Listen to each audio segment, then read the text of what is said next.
Alô, alô. Testando.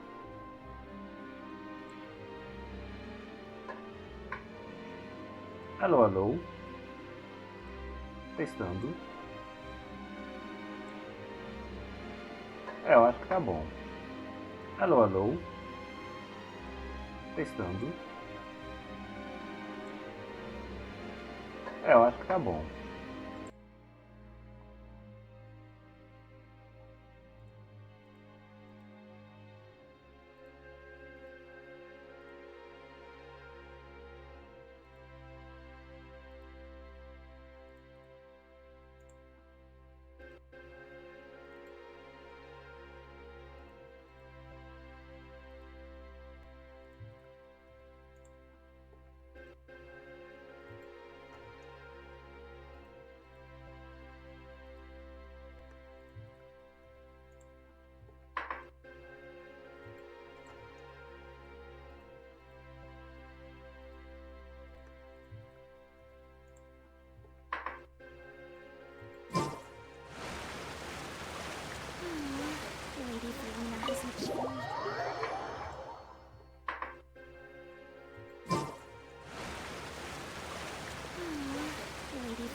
Ah, Traveler and Paimon. Good to see you. I knew you two would come. Are you kidding?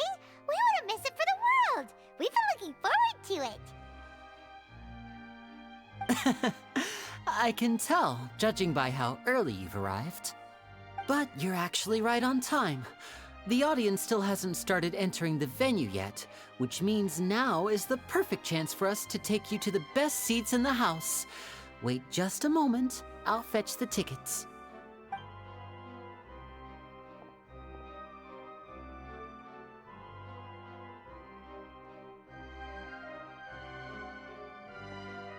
The Opera House has assigned seating, so you always have to make reservations.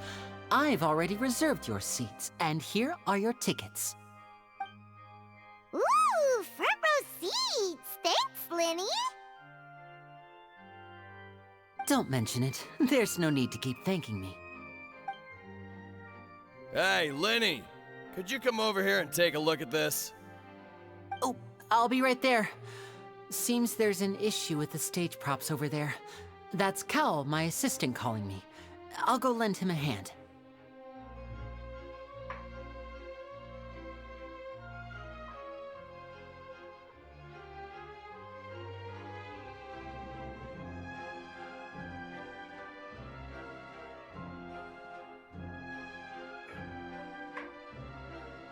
Yeah, we'll just go to our seats. You go ahead, Linny.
Silverlet?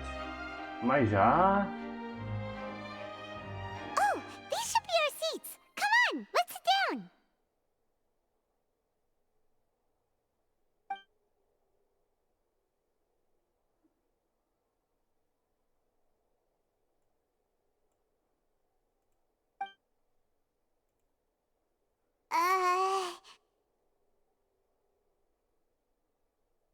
Uh...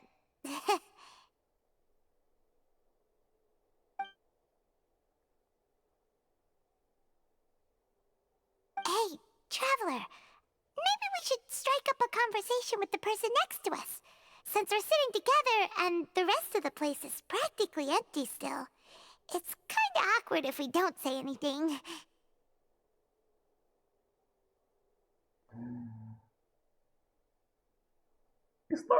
Isso não é uma organização de trabalho.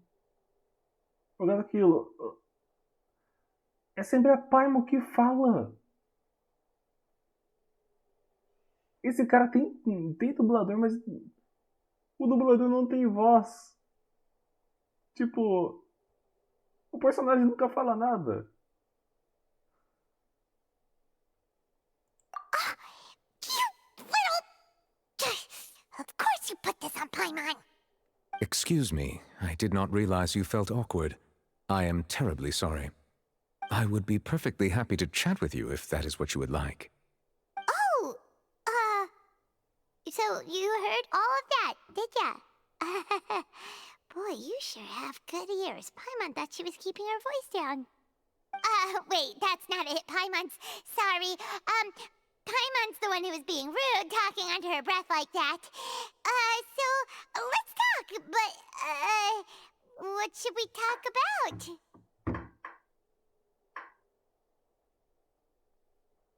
Oh, Paimon's got it. You're also here early and sitting in the front. Are you a friend of Linny's too? A friend, you say? Well, if Mr. Linney would like to be my friend, I would be more than happy to reciprocate. Oh, so you're not friends with Linny then? Oh, this is getting more awkward by the second. Paimon nearly forgot to make her introduction. Nice to meet you. Paimon is Paimon, and this is the Traveler. We just arrived in Vaudain. It is an honor to meet you two. I have heard of your deeds across Tevat. And as required by proper etiquette, I will also introduce myself. I am... Oh, Monsieur Nervillet. What an honor it is to have you here to see my show. Ah, Mr. Linney. I should say it is in fact an honor for me to see your performance in person. Wait, Nervillet? Could he be... I saw you all chatting just now, but it seems you still don't know who Monsieur Nervillet is. Allow me to introduce you to Fontaine's Chief Justice. That seat is always reserved for him. It wouldn't be too much to say that he's the symbol of justice and honesty here in Fontaine. Whoa! Sorry for being so rude just now. Paimon had no idea you were such an important person. No offense taken. Being Chief Justice is merely what I do for work. Nearly every person has their usual reserved seat, so I'm not so special, really. And by the way, I should probably let you know, even though I would prefer not to. There's someone sitting up there in the VIP seats that has been striking a pose for quite a while now. I believe she is trying to give you a most elegant and impressive first impression. So I think you should take notice of her sooner rather than later. Otherwise, she may become flustered.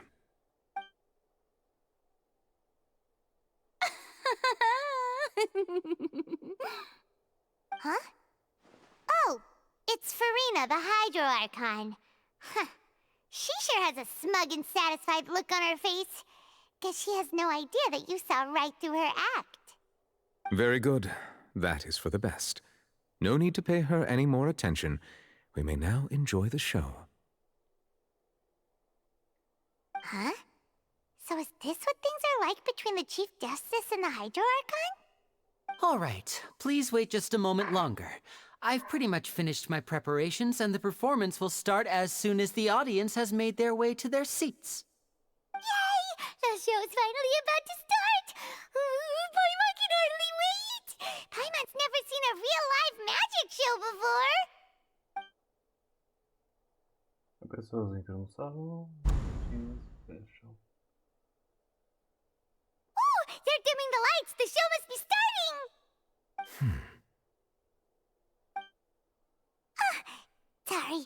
Paimon will try to stay quiet. Welcome, one and all, to the Opera Epiclese. I am the star of today's show, Linny. And over here is my sister, Lynette, who will be working as my wonderful assistant. Please, let's give her a warm welcome. Hello, everyone.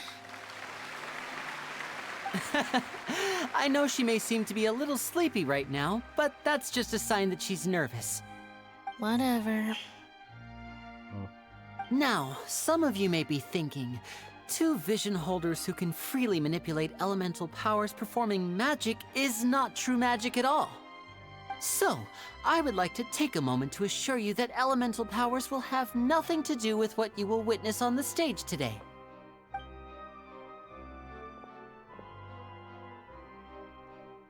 Both Lynette and myself have removed our visions for the show.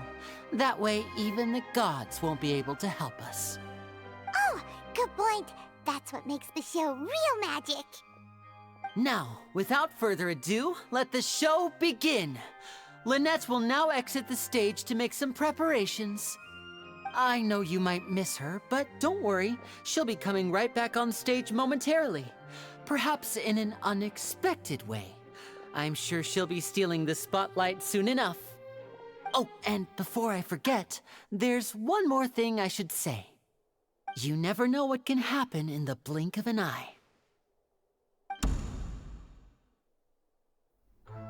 A magician's greatest skill is making things disappear or appear.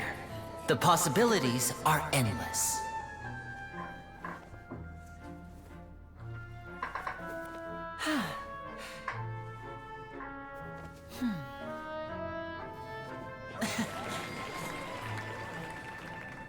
Huh?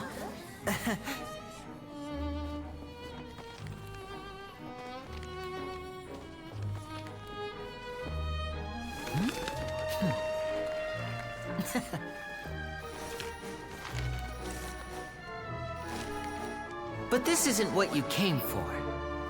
These little tricks, you've seen them all before. So it's time for something truly extraordinary, don't you think? This one's a little tricky.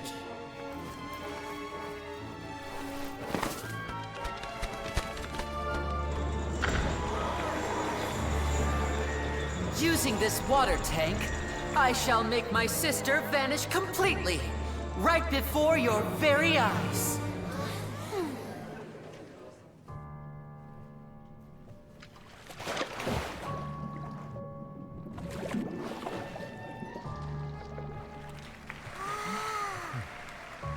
It's actually quite simple.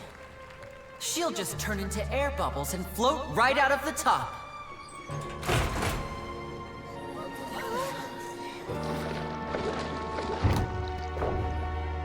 Oh no! I told them to check all the props carefully. With the lid on, even air can't escape. An amateur magician would be getting very nervous right around now. Luckily, it's me on stage, so let me show you what a true virtuoso can do.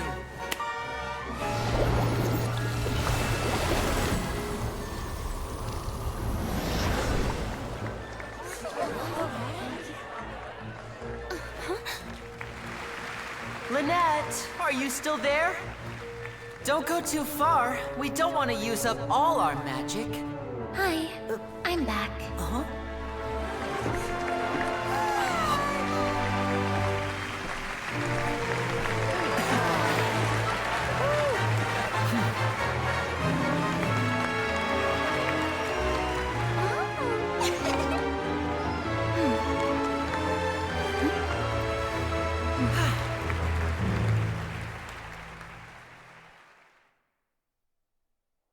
Legal. Bem legal. Whoa! What in the world just happened? How did he do that? Paimon didn't see him do anything. Wasn't Lynette inside the water tank? How did she disappear and then reappear out of nowhere? If we could see easily through his tricks, then that would mean that his skills are still lacking. To appreciate magic, You should focus on the show happening on stage, rather than getting caught up in trying to see that which has been intentionally hidden. Guess you're right. Paimon couldn't believe her eyes when Lynette reappeared. Amazing! Thank you everyone. I'm glad you enjoyed that performance. But our magical journey has only just begun. I've prepared even more astonishing surprises for everyone here. The magic of transformation and disappearance can go far beyond what you've just seen. I'm sure many of you are thinking that escaping the water tank was impressive enough, but Lynette is still my assistant after all. In which case, I have ample time to make all necessary preparations. So, for my next trick, I will require the participation of one lucky audience member. Please, if my assistants could bring out the magical boxes now. There are 2 boxes and only 2 boxes. One is here, and one is there in the aisle among the audience. I'm sure many of our clever audience members have already guessed our next magic trick. A swap! Our lucky audience member and I will each enter a magic box. After 1 minute, we will each emerge from the opposite box. Now please, everyone pay very close attention to the box you see here. Don't give me any chance to make a move. Wow! How's he gonna do this? Hey, do you think this is all magic tricks, or does Lenny have actual superpowers? The lucky audience member will be generated by this random number selector. It selects numbers entirely at random. Even I don't know who will be chosen to participate. Now then, let's begin. Let me see. Oh, row 7, seat 3. Congratulations! You now have the chance to experience magic firsthand for an entire minute. Please, come forward. My assistant will take you beside the magic box. I'm sorry, it might be a little cramped inside, but no need to feel nervous. We've carefully arranged everything for you to be as comfortable as possible. You don't need to do anything, but no matter what strange things may happen, don't come out of the box. If the magic is interrupted, who knows where you might end up? You might even find yourself in the Fortress of Meropide. Oh, okay. All right. Before I enter the magic box, there is one more thing I need to ask the audience to do. Could you all give me a countdown? Like this. 60, 59, 58. Just keep counting down. You can go a little faster or slower if you like. I won't be able to see anything in the pitch black box, so I'll be relying on your voices to know when time is up. Oh, and no tricks now. If you quickly count from 60 in just 30 seconds, then I'll be in a tough spot. Ooh! Paimon kinda wants to count faster after hearing him say that!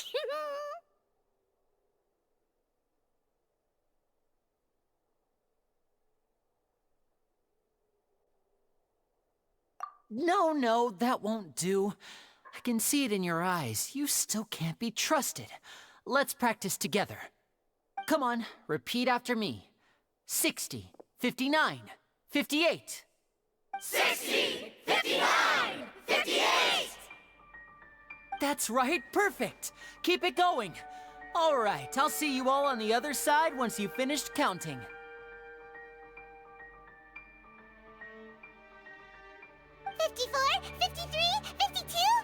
Huh? Why aren't you counting, Nervalette? I am counting in my head. I think things are exciting enough in here as it is. Merely a consequence of my identity and personality. Do not worry about me. Just enjoy the show. Oh, alright. You looked so serious that Paimon thought you might be feeling uncomfortable or something. 40! 39! 38! Mr. Linney, are you all right in there? Is everything ready? Yes, I'm fine.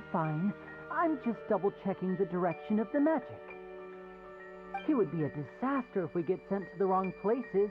For example, mid-air right above the audience.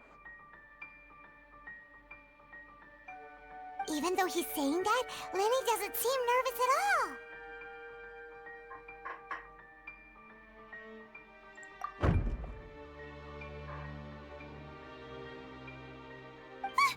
What was that noise? Did you hear it too?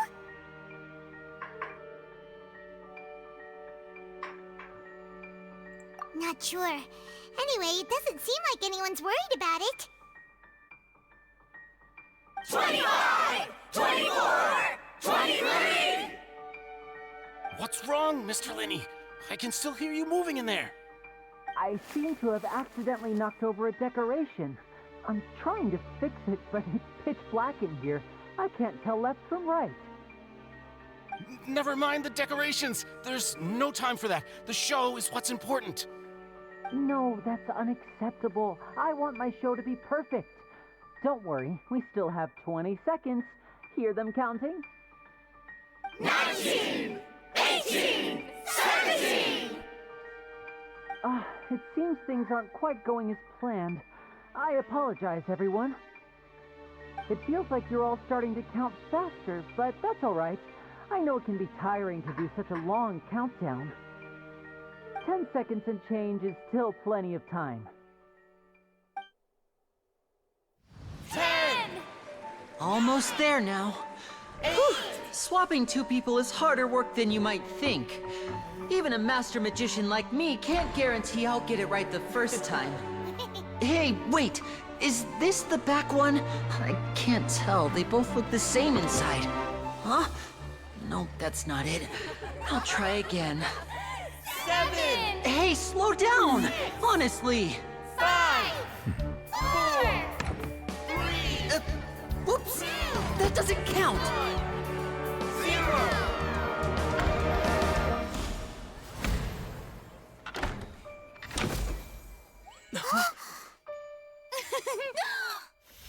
Ta-da!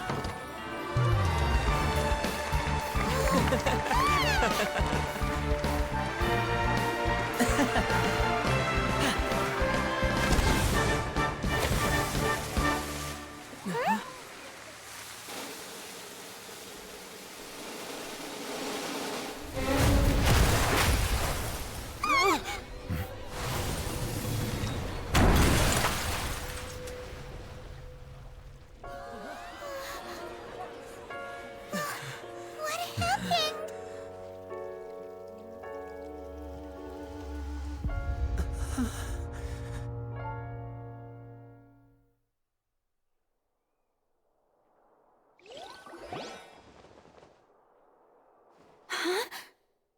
Is this part of the show?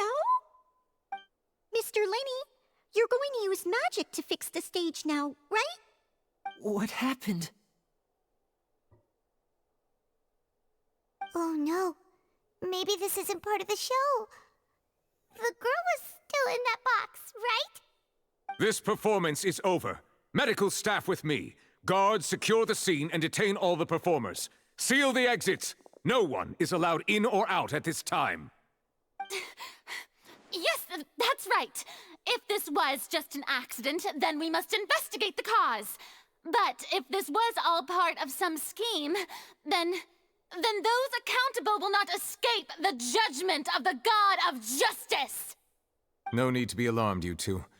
We'll get to the bottom of this soon enough.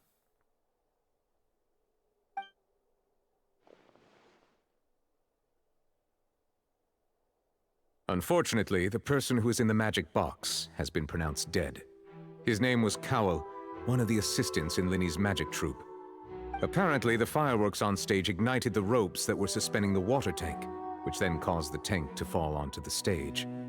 As of now, we are still not sure why we found Cowell in the box, rather than the guest from the audience. And after an initial search of the area, the guards have confirmed that the girl is nowhere to be found. It appears that this incident was not merely some mishap with the performance. And there are many indications that it is connected with the case of the serial disappearances of young women. The serial disappearances case?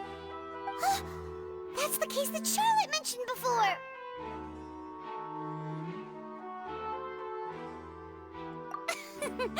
I know the truth. I can see through the whole thing. Really, using such a shallow and obvious mystery as his finale. Did he really underestimate us that badly? I say that our powerful magician, Mr. Linney, is now the prime suspect for the serial disappearances case. Huh? Why me? This whole thing was an accident. Oh, this all occurred during your magic show, did it not? The missing girl disappeared after being chosen, did she not? The deceased is one of your assistants, is he not? Now that I think about it, that whole speech about magicians making things disappear was nothing more than a provocation, a bald-faced challenge. That can't be right. How can Linny do this? He was in the box on the stage the entire time. We can even hear his voice. Besides, before the show, he told us that he would like to catch the criminal behind the disappearances. He couldn't possibly mean catching himself.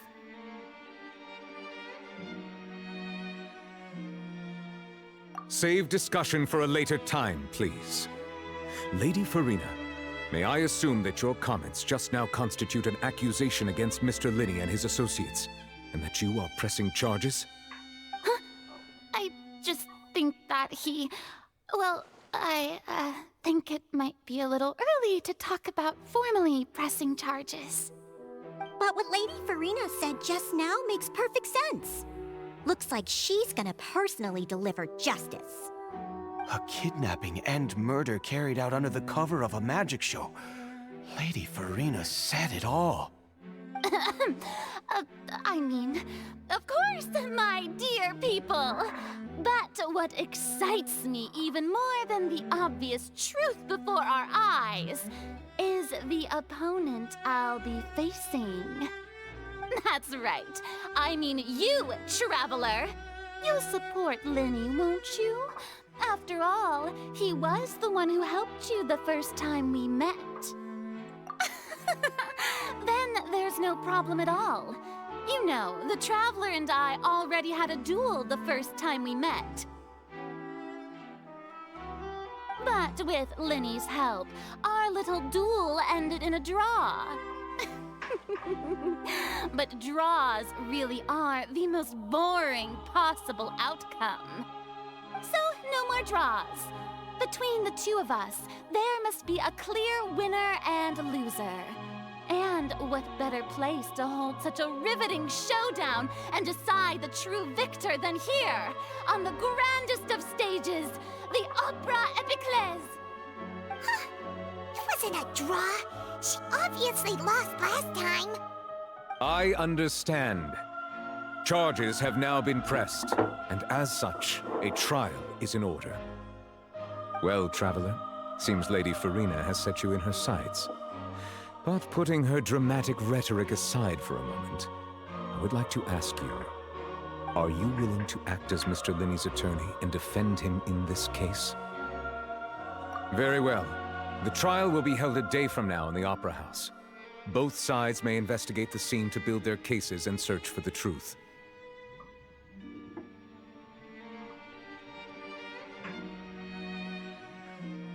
Linney and his troupe are all potential suspects and shall remain within the Opera House.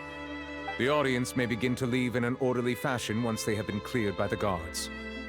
A day isn't that long.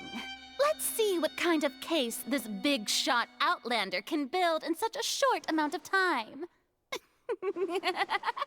I'm really quite looking forward to hearing it.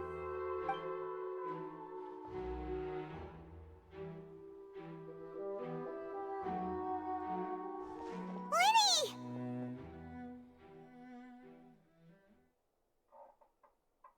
Sorry about everything that happened just now. Were you frightened? Of course! Who wouldn't be scared after witnessing an accident like that? Yeah, I'm a little shaken up myself. How could this happen? And poor Cal. I know you already claimed that you would defend me, but now it's just us talking. Tell me, do you think I could possibly be the murderer?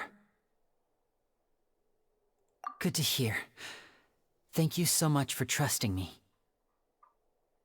I'm sure everyone sees me as the biggest suspect at this point. But if you ask me, the whole thing is mysteries layered upon mysteries, such that all that's left is confusion. I don't know whether what happened there on the stage was purely an accident or not, and I don't know why poor Cal was in the box. As for how that girl chosen from the audience could suddenly disappear, I'm afraid I don't have any answers either. If someone tampered with my performance, then we need to figure out what they did. Even a skilled and knowledgeable magician like myself couldn't pull all that off in just 1 minute.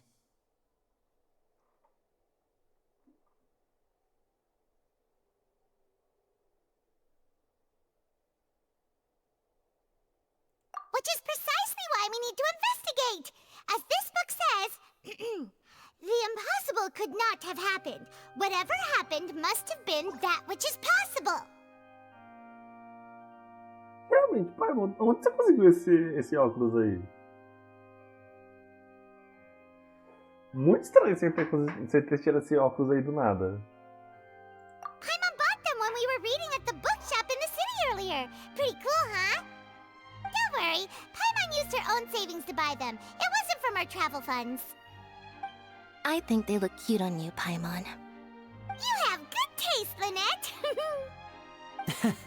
That's the right attitude.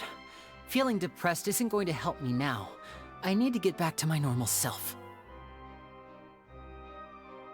But with the guards watching our every move, it's going to be especially difficult for Lynette and I to prove our own innocence. Good thing you agreed to be our attorneys. Thanks for that. We'll be counting on you. Yes, thank you so much.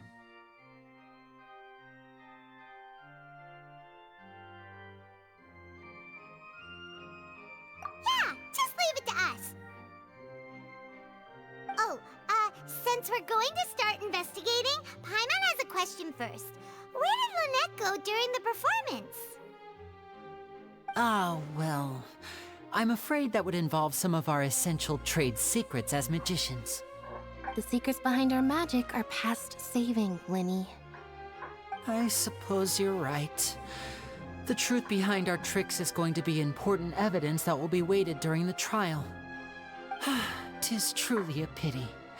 As a magician, our magic show is a work of art. We've poured countless hours and spared no effort in perfecting it. But if revealing our secrets will help you uncover the truth behind what happened, then it will be well worth it. We should go somewhere else if we're going to discuss our magic tricks. We'll go speak with the guards, and in the meantime, you can go investigate the stage and the seating areas. Alright, let's go have a look while the investigation teams are still here. Detective Paimon is on the case!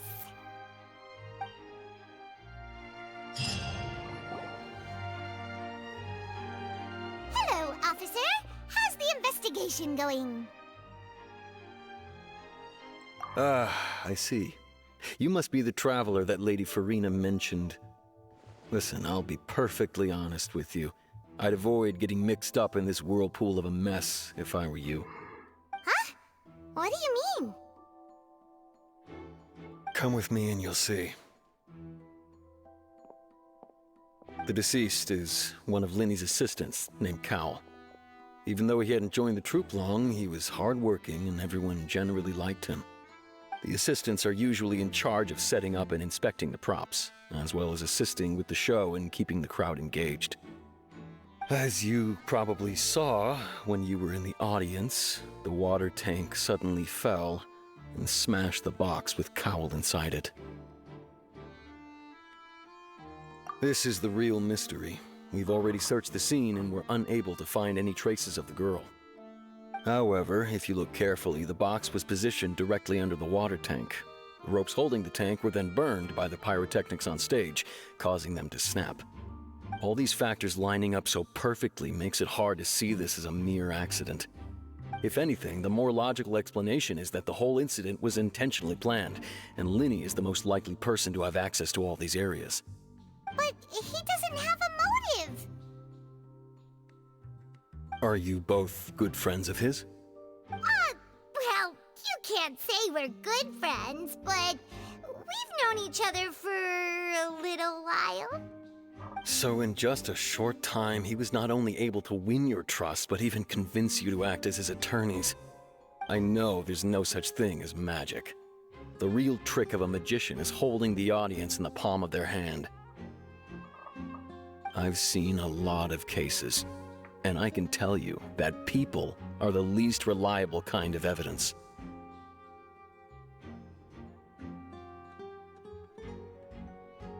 Sorry, I tend to be pretty straightforward. Just know that I'm warning you for your own good.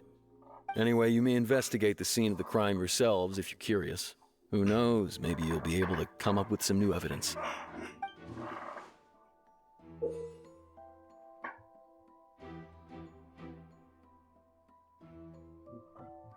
Massas de evidências atuais e coleção de pistas, bem como informações relacionadas ao caso. Você pode checar em evidências ainda não descobertas e pistas no registro de casos. Então investigar a área correspondente para localizá-las. Use a habilidade de percepção para encontrar evidências e pistas que podem ser investigadas em um certo raio ao seu redor. Isso vai avançar seu progresso geral. Tá.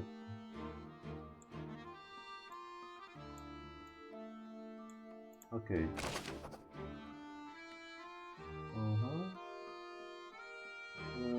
Inspecionar os adereços. Tá. Então ele trabalhava na parte da manutenção.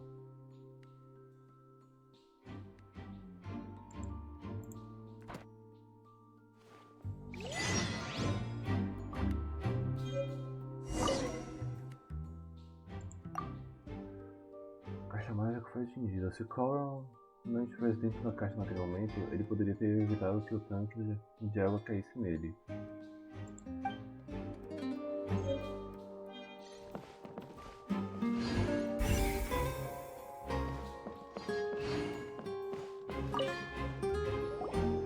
So this is the rope that broke and caused the water tank to fall. The rope looks pretty durable. How can it be burned through so quickly by fireworks?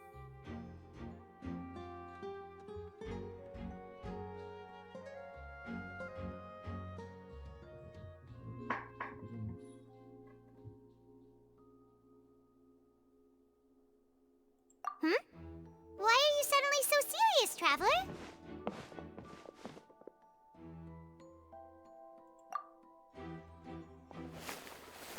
Whoa! Look! This bit is made from different material! Most of it was burned away, but there's still a little bit of it left. Huh. So if a rope meant to hold something was made with that kind of material in it, then that means... Wait! Why don't you write all this down? Let's take notes! Esta corda era usada para suspender o tanque de água.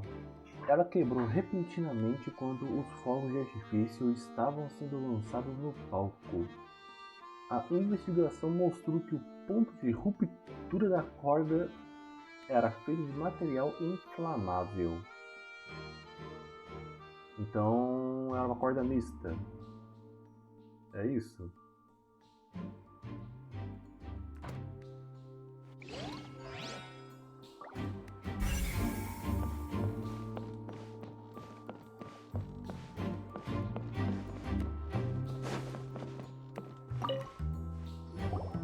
Hello there! What are you investigating? Oh, this location has also been cordoned off because the Magic Troupe members are currently considered prime suspects. The investigation team is still collecting evidence. The seats were all booked in advance, so we were able to deduce the missing woman's identity by checking the guest list. Sure, it's not like this is confidential information. We will publish it later anyway when we petition the public to help us find the missing person. Her name is Halsey. She's a painter from Fontaine who's made a bit of a name for herself. Apparently, she wasn't a regular at the Opera House, but she'd been feeling some pressure with her work lately, which made her decide to come see the magic show. The magic troupe members all claim not to know her, and we have looked into her social connections. It seems that she has no personal grievances or conflicts of interest with the suspects. Simply put, she wasn't related to the magic troupe at all, which matches the features of the previous serial disappearances. Were the victims of previous cases also chosen at random? That's how it seems to us, in any case. Apart from the fact that they were all young women of around the same age range, there really weren't any other connections between them. Okay then. No need to be so formal. If you do happen to see the missing girl, please be sure to contact us. It is of utmost importance that we get to the bottom of these disappearances.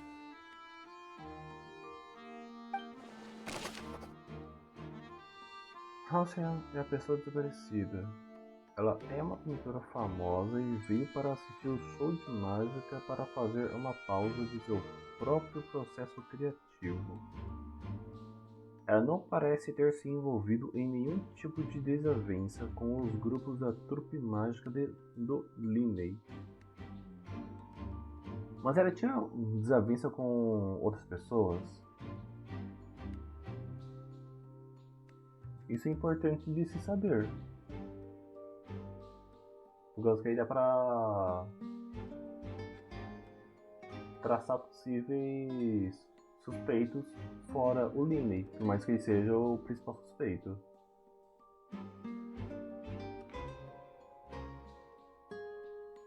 Ah, como que tivesse alguém aqui no chat para conversar sobre.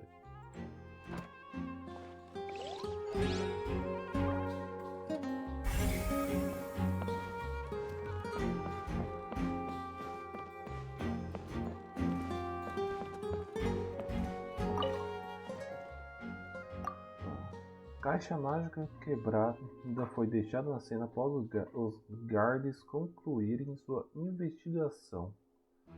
Olhando para ela agora, o tanque de água deve ter atingido ela com muita força. Ah, sério?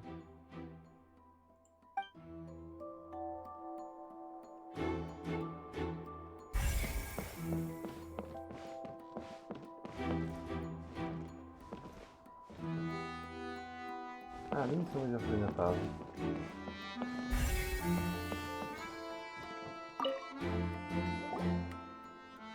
The investigation team has some new findings. Turns out there's an issue with the random number selector after all. See, I told you.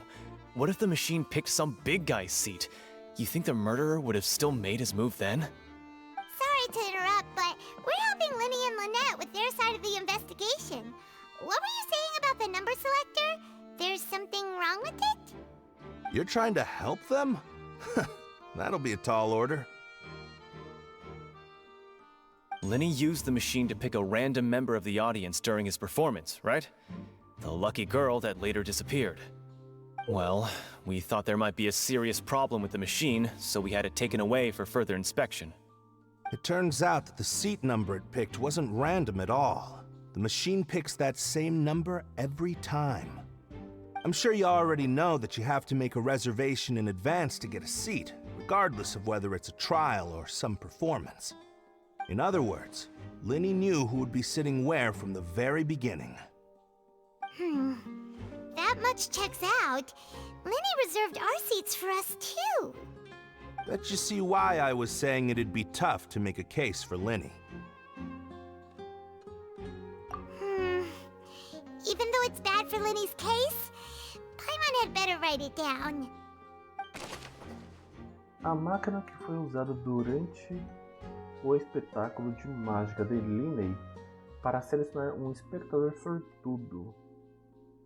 Após a investigação realizada pelos guardas, descobriu-se que ela sempre selecionava o mesmo número, deixando claro que alguém a manipulou.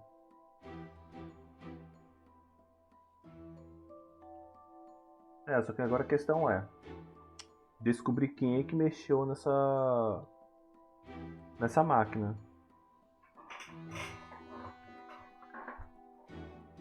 Por causa que o Lini foi chamado pela trupe dele para finalizar os preparativos e também chegar à parte da staff para questão de segurança e tal.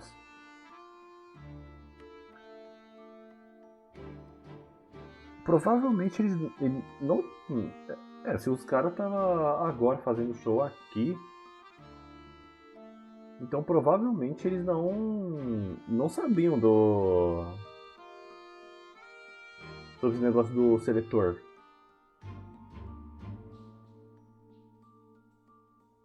Porque se eles soubessem do jeito que o Lane age, dificilmente ele iria deixar isso daí passar. Ia fazer o clássico sorteio da caixinha.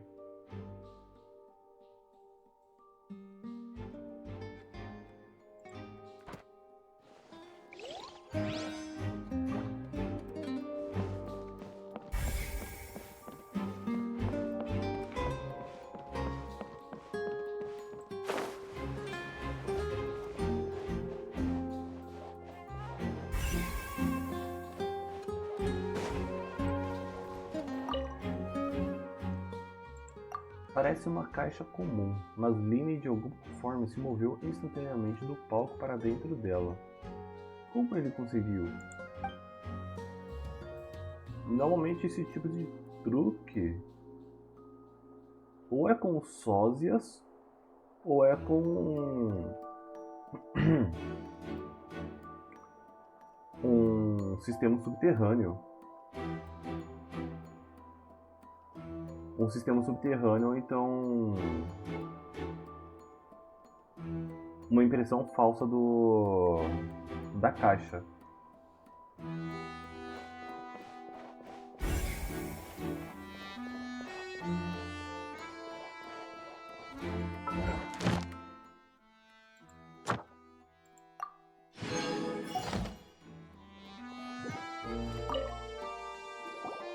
I see that you're investigating the area. Well, it just so happens that I'm interested too. If you find any new and interesting leads, be sure to share them with me, all right? We don't have too many thoughts yet.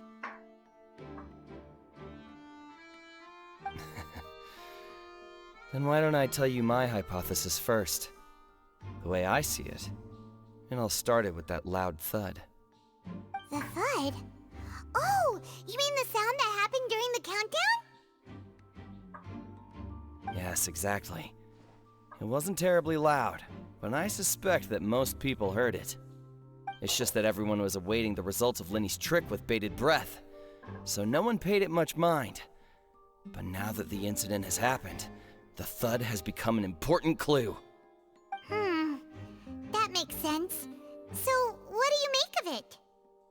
I'm of the opinion that it may have been the sound of Linny's accomplice. Lynette, perhaps. Jumping atop the water tank, or something like that. And when the pyrotechnics went off, she cut the rope, sending the water tank crashing down. But wasn't the noise we heard too loud for that? Não. Não teria como a corda ter sido cortada assim, porque a cara de fato foi queimada. Em nenhum momento até agora foi falado que a corda foi cortada. Tem que fazer uma checagem na corda de novo, pra ter certeza. E também como que é o sistema de mecanismo pra manter aquela caixa suspensa. Perhaps the balance wasn't right, leading to a particularly rough landing. Então, neste caso, o tanque de água não teria balançado um pouco? Oh, that's true. I suppose I must reconsider. That does remind Paimon, though. What was with that sound? Durante a apresentação de substituição, houve um estrondo forte que muitas pessoas da audiência ouviram.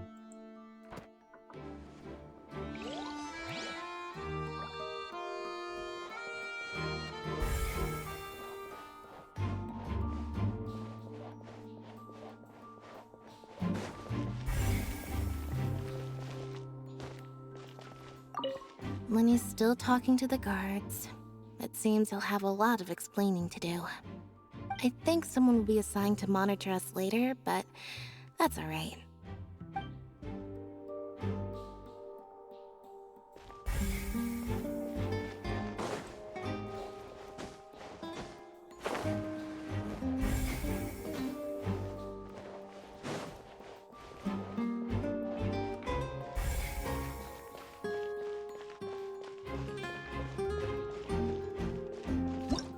Whoever the murderer was, they must have made preparations well beforehand. This rope was obviously tampered with. People needed to register and reserve a seat for the show.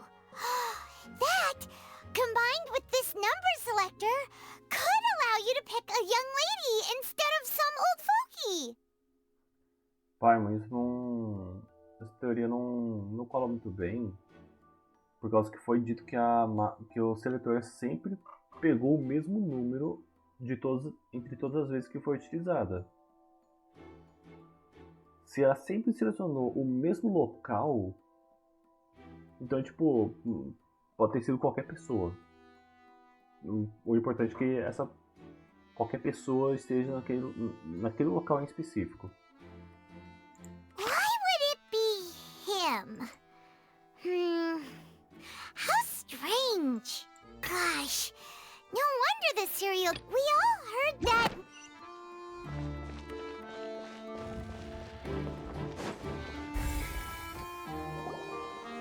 Hey, you! Yes, both of you! Over here! I've been keeping an eye on you for a while now. Huh? You mean us? That's right. If I'm not mistaken, you're also among those who wish to cut down the thorns and pursue the truth. No? And by the looks of it, you're not from Fontaine. Well, you're right on the more about that one, but who are you?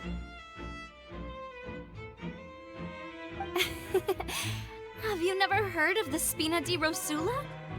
From mediating disputes and providing protection to solving conundrums, you name it, Spina di Rosula does it. And I, Navia, have the honor of being its renowned president. Though those who play by our rules call me boss. I'm Silver, her attendant. Pleased to meet you. And I'm Melus. Demoiselle's various daily needs and affairs are under my purview. Huh? Boss? Demoiselle? What gives with the names? Well, I am the second generation president. Melus and the others are still used to my previous title. My apologies, Demoiselle. Should you prefer, boss, I will endeavor to use that instead. Deu pra ver rapidão que ela possui uma visão gel. Futuramente essa personagem aqui vai ser jogável.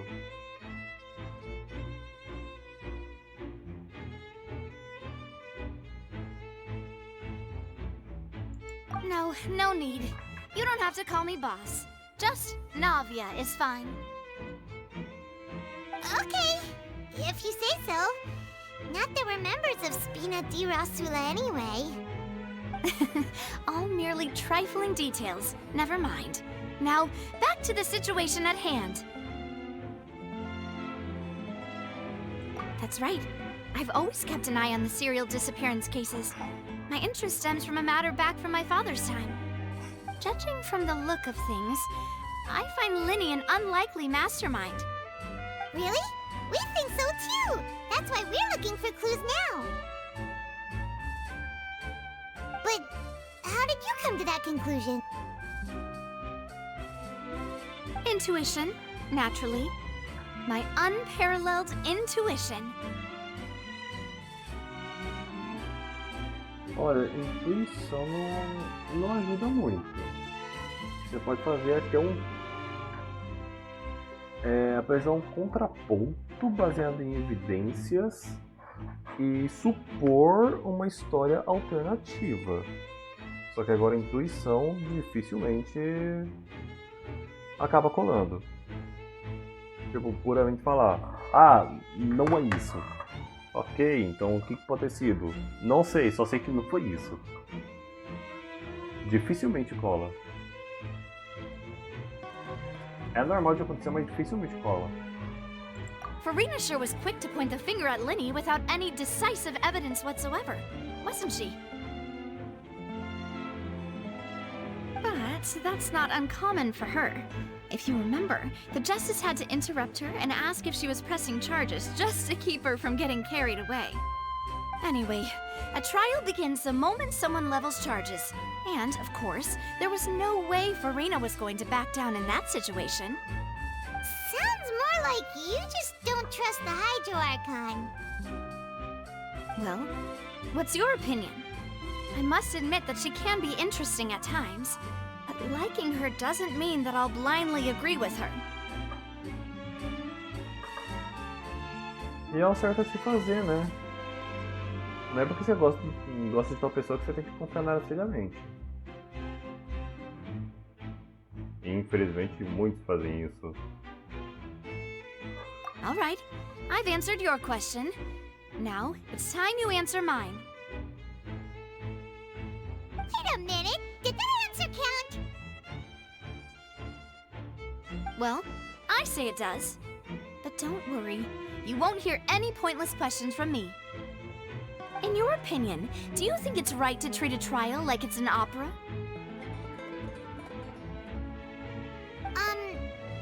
Well?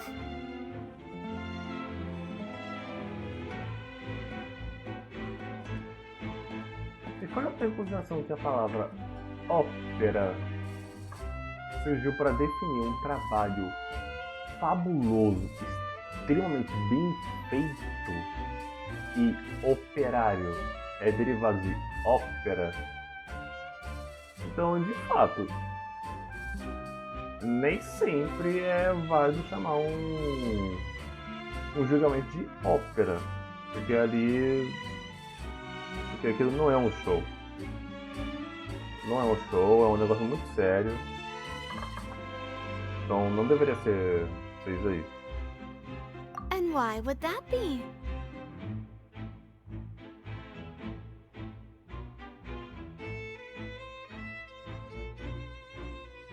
Exatamente, um assunto tão sério não deveria ser tratado como entretenimento. Isso acaba tornando fácil com que a verdade seja deixada de lado.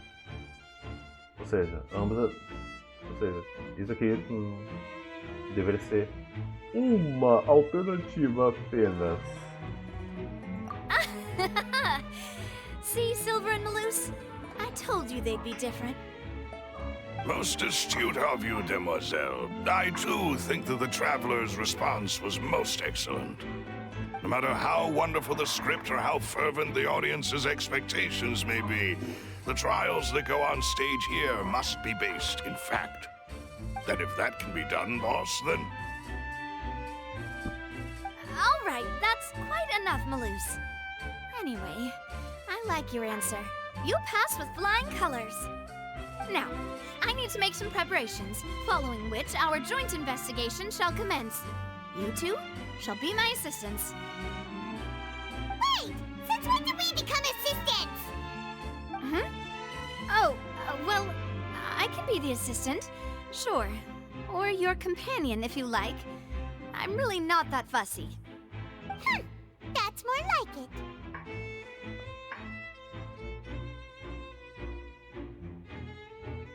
Far be it from me to brag, but I believe that Demoiselle's intuition will be instrumental in uncovering the truth.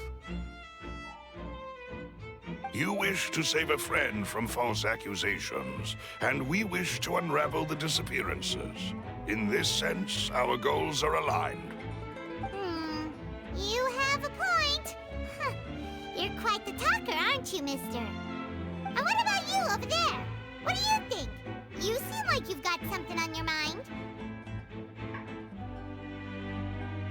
I have nothing to add. Oh, alrighty then. We'll be making some preparations first. Just be sure to let us know if they start revealing Linny's tricks. Thanks!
But no one can freely enter or exit the Opera House at the moment. If you wish to leave, you must register your identity with us first. No, we're not leaving. We're representing Linny and Lynette as attorneys, so we're investigating the case. Were you always guarding this entrance? Yes. After the Chief Justice gave the order, everyone coming in or out must undergo a strict inspection. So, the missing girl couldn't have left from here. At least, not from that point on. I doubt there was much opportunity then, either. How can you be so sure, Well, because I was in charge of security near the entrance at that time. I couldn't see Linny's performance from here, which was quite a shame. Just my luck.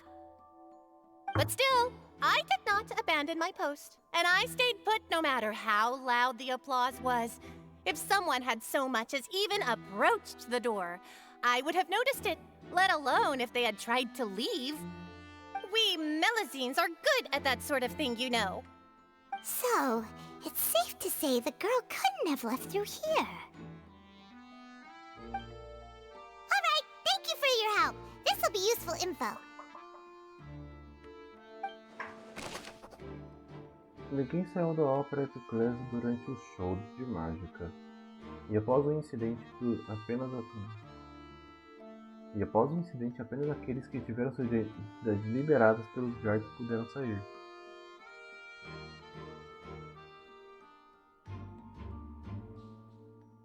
O certo era de fato ninguém poder sair. Ninguém. Porque em um caso assim, onde alguém desapareceu sem deixar nenhum rastro em um local fechado, todo mundo que está ali dentro é um possível suspeito.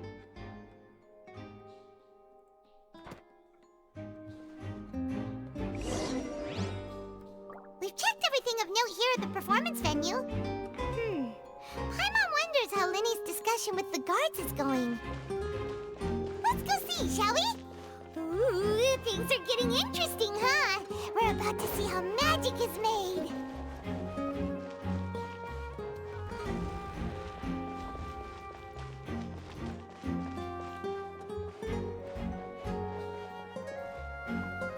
é a área VIP.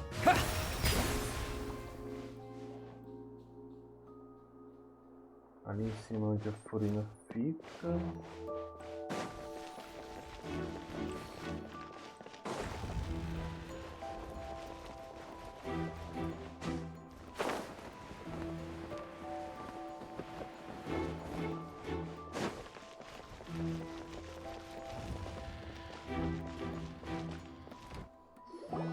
Understood.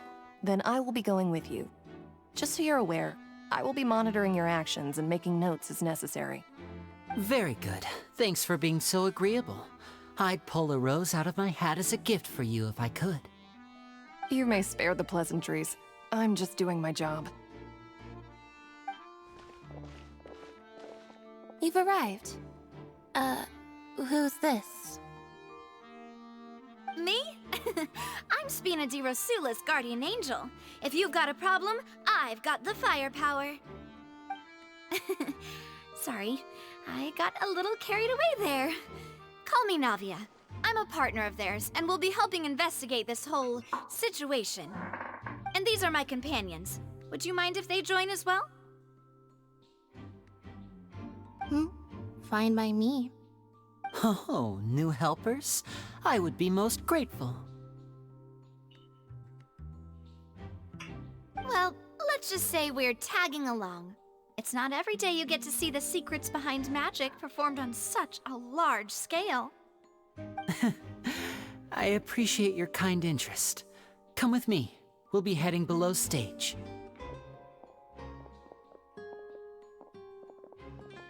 Huh? Below stage? Yes, a world of secrets is hidden beneath this magic box, prepared specifically for this switcheroo trick. But before I reveal everything, you should have a look first.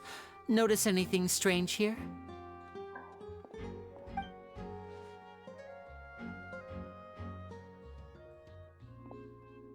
I'm not trying to be dramatic. Remembering the details of a trick will help you understand the methods used to perform it more easily. Huh. Weren't there balloons and other decorations here? Where did all that go? Ah, good eye. That said, you're still far from discovering the answer. The back? You mean the inside of the door? What's different about it? Paimon didn't notice anything. Very good indeed. I thought you might not be able to catch that, given that you were sitting in the first row. The back of this door was patterned. Those patterns are now gone, replaced by a smooth wooden board. So, if you put 2 and 2 together, what do you get?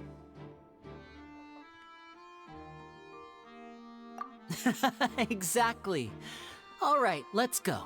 I'll tell you how it works as we head down.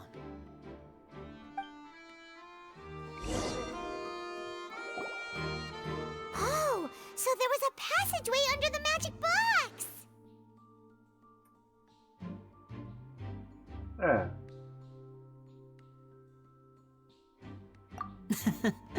I knew you'd figure out most of it as soon as you saw this place. The 2 magic boxes are positioned right above the 2 entrances of the tunnel. See this flatbed trolley? The box with the lucky audience member in it would be shuttled over to the other side using the trolley. This trolley can raise and lower and even rotate, ensuring that the box will face in the right direction. I see. So that's the purpose of the box inside another box. Precisely.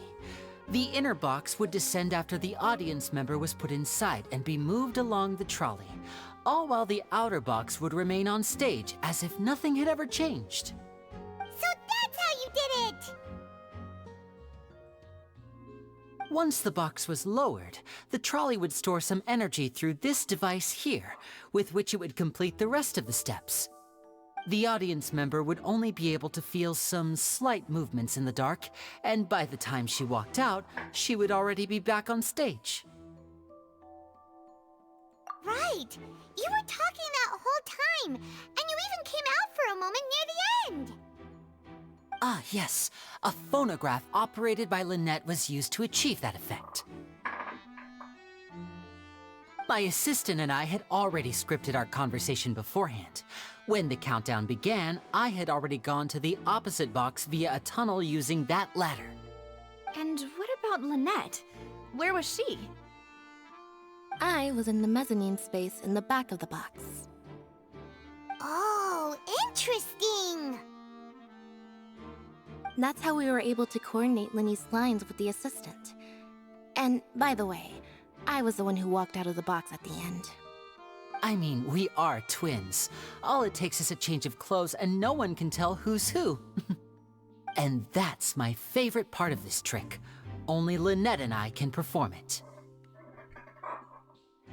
So that's how it all Vou worked! ter que ver a gravação depois. Every detail you revealed was more amazing than the last!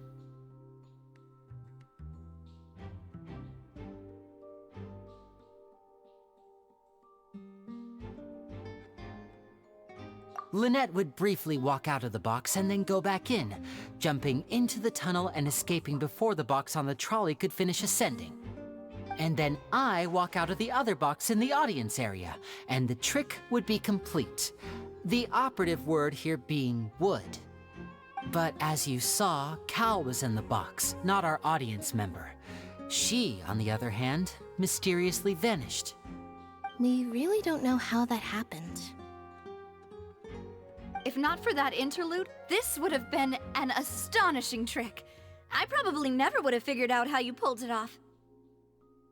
And yet, to think that someone was able to use this magic trick to commit a crime. Could we have a look around? I think we can come up with some more leads. This is the scene of the crime, so Linny and Lynette are not permitted to stay here. I'll escort them back up. Yes, of course. No need to be so strict now. I won't disappear into thin air, you know. Thanks, everyone. We're counting on you. Minnie deu relato detalhado de como o truque deveria funcionar. Usando uma caixa dentro de outra caixa, a ideia era que a caixa que continha um membro da plateia fosse transportada através de um túnel subterrâneo. E Liney também usaria esse túnel para chegar ao outro lado. Enquanto isso, tendo trocado de roupa, Lynette e seu assistente assumiriam as interações no palco. O que eu tinha falado? O sistema dessas caixas é ou com um sistema de passagens ou impressão falsa. A caixa mágica no palco possui uma camada adicional na parte de trás, na qual Lynette, vestida como Liney, permanecia escondida. Ela apareceria no final do truque de mágica e faria as pessoas acreditarem que Liney havia sido capaz de se mover instantaneamente para a caixa do outro lado. A caixa mágica no centro das arquibancadas tem duas camadas e, abaixo dela, há uma estrada para um túnel subterrâneo. Era assim que o sortudo membro da plateia deveria ter sido transportado sem que o público soubesse.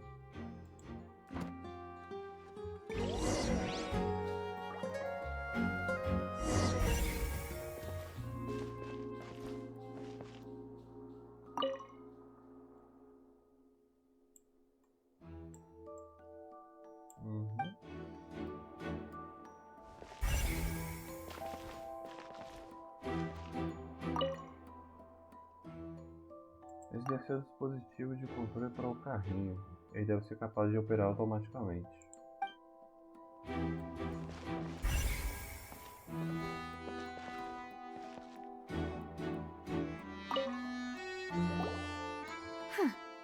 What's this?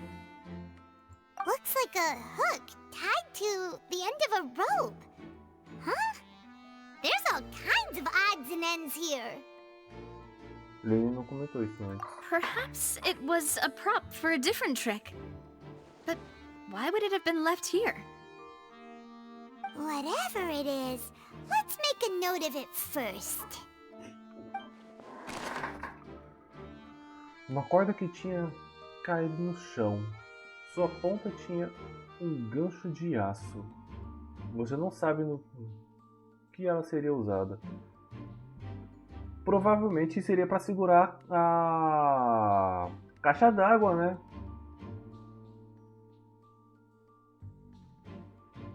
Provavelmente para segurar a caixa d'água. Porque poderia dar uma estabilidade maior.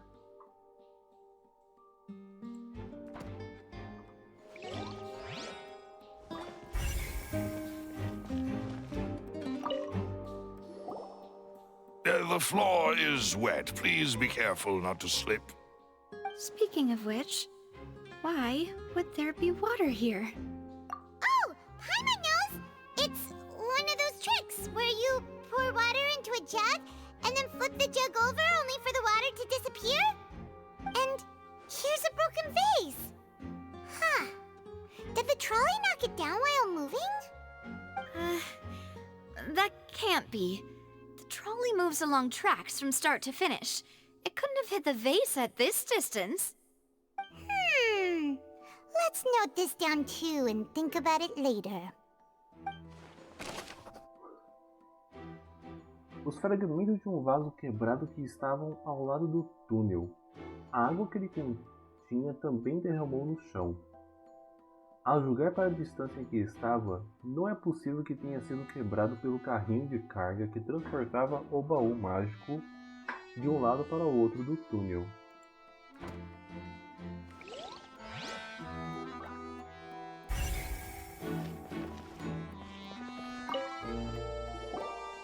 Oh, these are the clothes that the lady chosen from the audience was wearing, right? Her clothes are here, but she's nowhere to be found. Ele não comentou sobre uma mudança de roupa. Right! And do you really need to do that if you're kidnapping them? Ugh, this is so confusing. Paimon doesn't want to be a detective anymore. Faz sentido você mudar a roupa da pessoa em um sequestro, por causa que aí fica mais difícil de identificar ela se ela for vista em público durante o sequestro.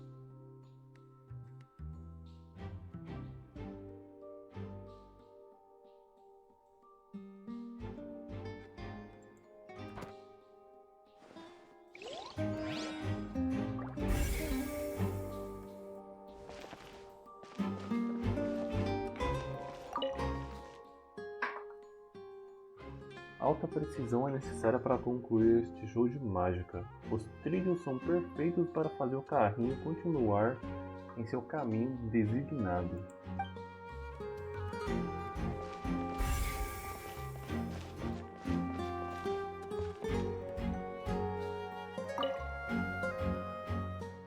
Todos os tipos de adereços e trajes estão enfiados dentro de um jeito muito bagunçado.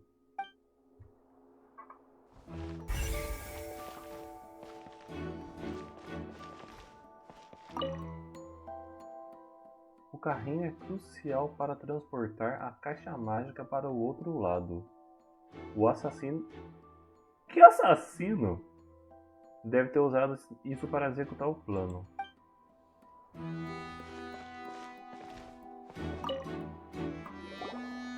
What is this place? It seems someone could fit through here. Huh. Could this have been the suspect's escape route? Alone, perhaps. But if they had to pull another person with them, the space would be too narrow. But there are no other ways in or out of here.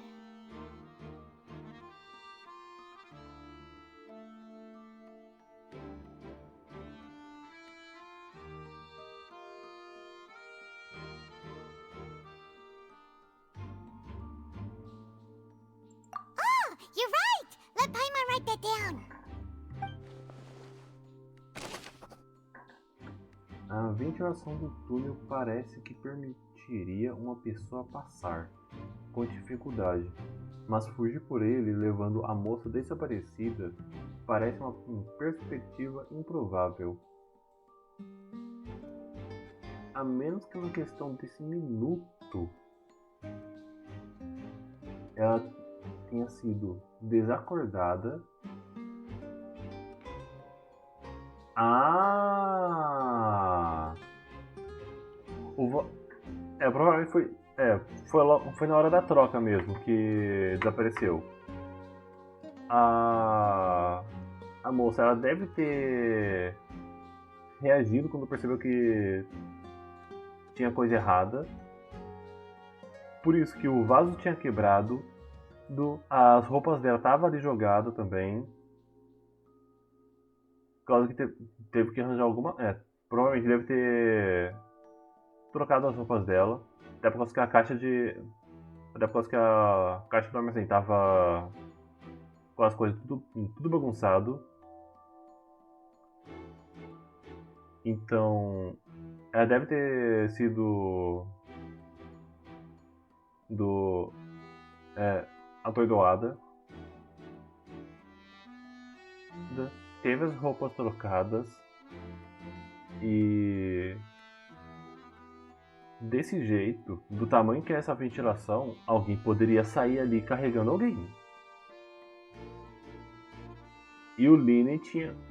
E foi mostrado ali que o Linen tinha ao menos dois ajudantes da trupe.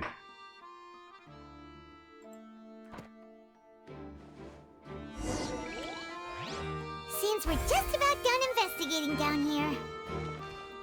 Yes, let's head back up.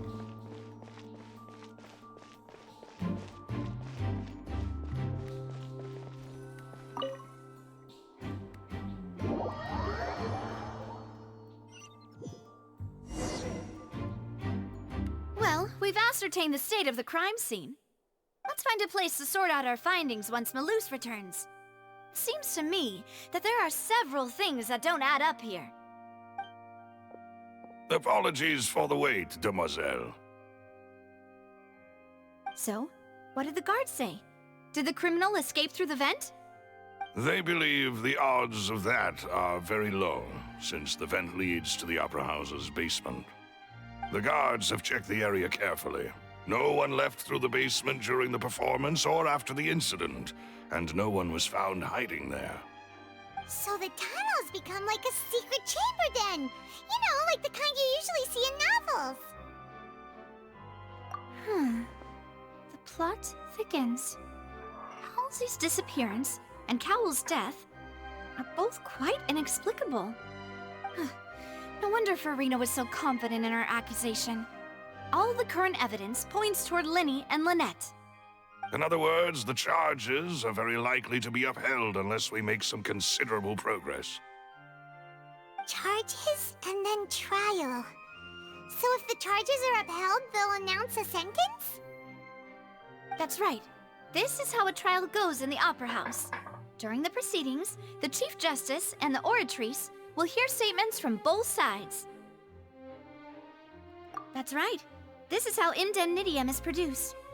The statements from both sides, the defenses from attorneys, witness testimonies, and even the audience's emotions will all be projected on the Oratrice. To put it simply, it's as if the Oratrice has its own will, and is a judge in its own right. This also precludes any kind of favoritism on the part of the Chief Justice. And not that this has ever happened anyway. Once both sides have finished speaking, the Chief Justice will make his final decision. This, too, will be used by the Oratrice as a reference. Then, finally, the Oratrice will be consulted by officials. The result it returns is the will of justice itself. Huh? So that machine is the one that actually decides? Paimon thought Novelet called the shots. In practice, there is very little difference. Both have always come to the same judgment, which is why people have great faith in the Chief Justice. Ah, yes, the guards also asked me to convey that none of us will be allowed to leave this place before the trial. Huh? Why? Because we've chosen to act as the twins' proxies.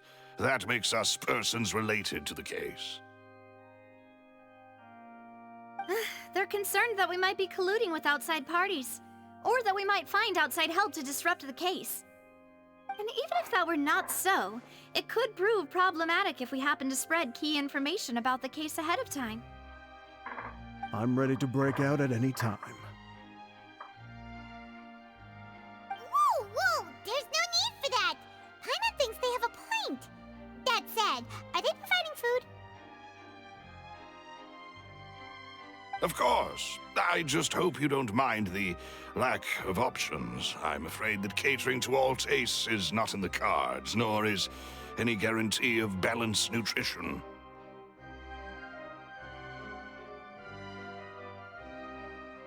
In that case, let's just sort out our findings together here. Pity. I was hoping to take you to try some of Fontaine's famous desserts, too. I mean, what better way to properly think through our findings than over some tea and sweets? Huh. Breaking out suddenly doesn't seem like such a bad idea after all.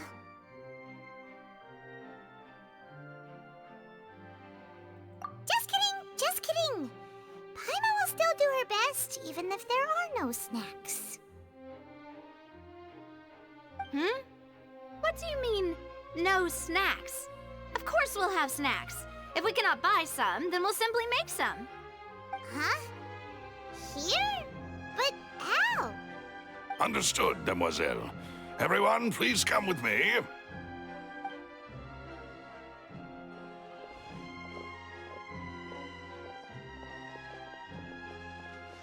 Wait, you're carrying a portable stove with you? Yes, I must be prepared to meet the Demoiselle's baking needs whenever the fancy strikes her. I have eggs, sugar, and almonds at the ready. Good work, you two. Then I'll get to it. Please sit tight for a moment. You'll get to taste my awesome snacks soon enough. These three are quite the interesting group.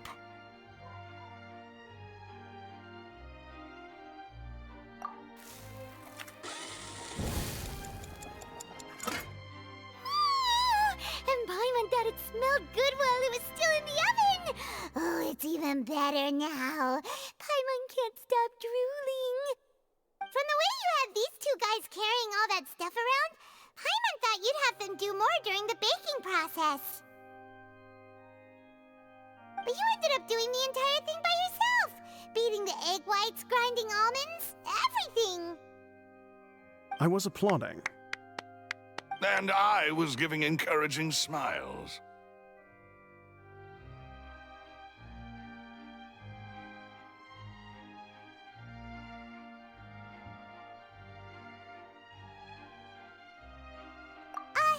Paimon was just thinking, aren't you worried about getting your fancy dress dirty beating egg whites and baking like this?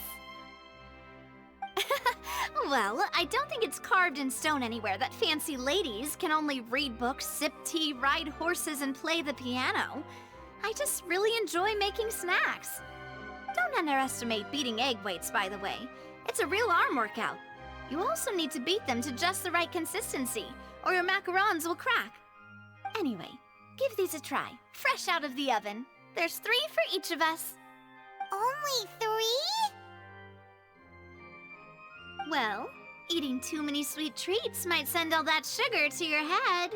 You wouldn't be able to think clearly about the case on a sugar rush, would you? Tea is ready to be served as well. This is Demoiselle's favorite, strong black tea with a floral fragrance that clears the mind and lifts the spirit.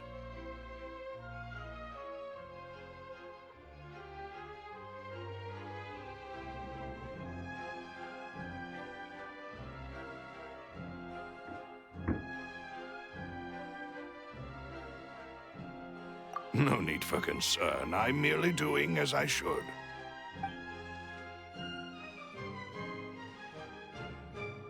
All right then. Down to business. As Paimon mentioned previously, the tunnel seems to be something of a secret chamber.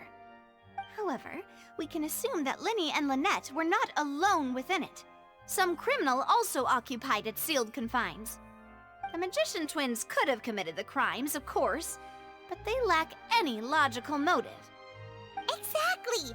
Why would they do such a thing right when everyone was watching?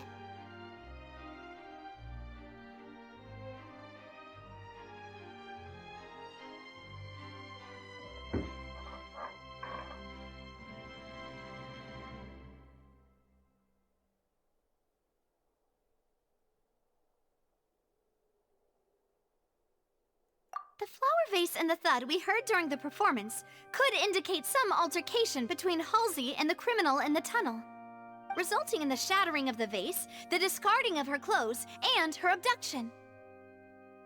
Perhaps the criminal thought that since she was chosen from the crowd, she would be too easy to identify if she was still wearing the same clothes. Paimon thinks that makes sense, but the real trouble is... True. None of the clues we found thus far support the existence of this third person. But the only people left to consider are both technically victims, whether it's the missing girl, Halsey, or poor Cowell. Huh. Could Halsey have secretly made modifications to the magic props in order to murder Cowell before making her escape?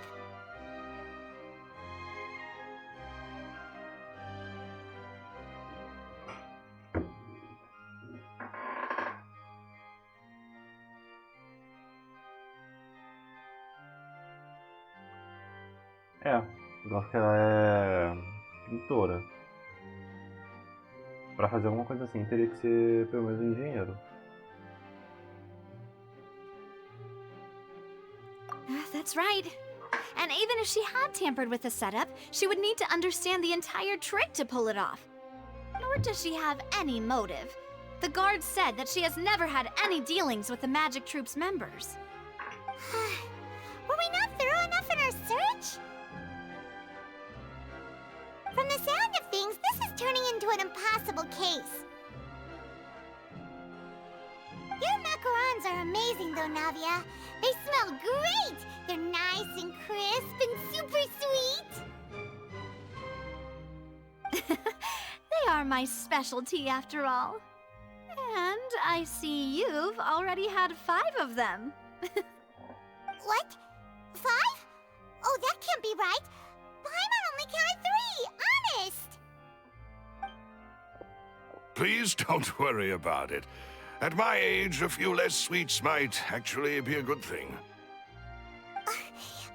No. Being greedy is one thing, but Paimon knows how to count. Besides, Paimon knows that if she ate too many, then others wouldn't have enough.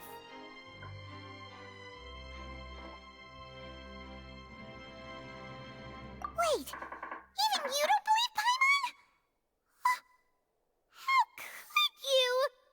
If Paimon ate those 2 extra macarons, then may they turn into stone in her stomach!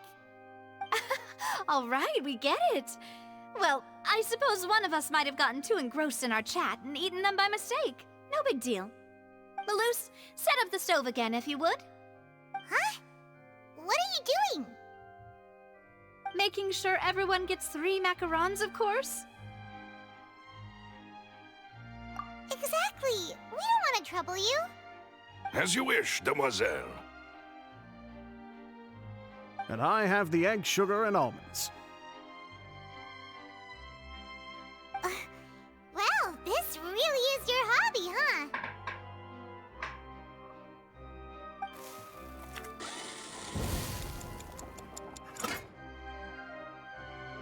Well, that's it for snack time. I'm going to have another look around the area. I don't know what we're looking for yet, but we've still got some time. As attorneys, I suggest the 2 of you think the case over again. It would be awkward if you got all tongue-tied on stage during the trial. All right, thanks for your help, and for the snacks. It was nothing. A small task for the Spina di Rosula. Silver, Maloose, it's time to go. I'll be back if I find anything new. Possibilidade de uma terceira pessoa estar envolvida. Parece não haver nenhum motivo aparente para o que aconteceu com Cowell e Halsey. Mas depois de conversar com Navia, a possibilidade de uma terceira pessoa estar envolvida é muito baixa. Mas existe. O importante é esse, existe a possibilidade.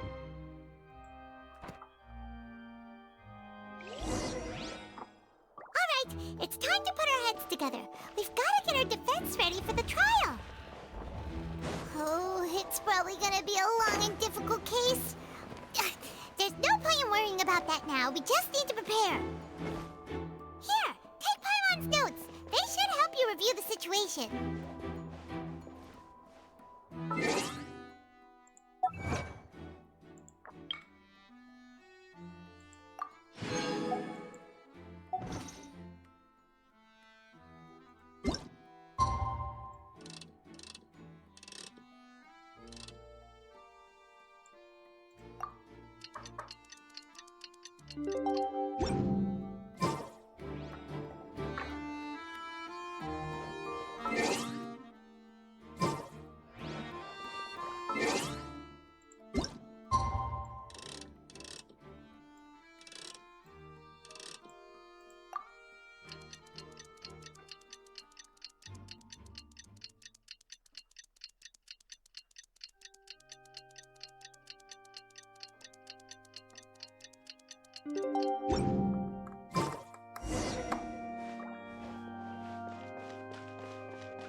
Deixa eu ver, todo mundo deve ficar ali em cima.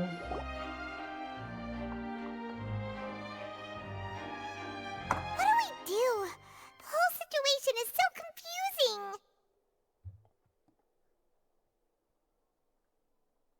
Good plan. Impossible things don't just happen. We'll get to the truth one way or another. Just relax. Even if everyone else suspects Lenny and Lynette, at least we will be supporting them from the stands. Besides, I doubt Farina understands any more about what happened than we do. Thanks, Navia. Well, we'll be going then. Best of luck to you.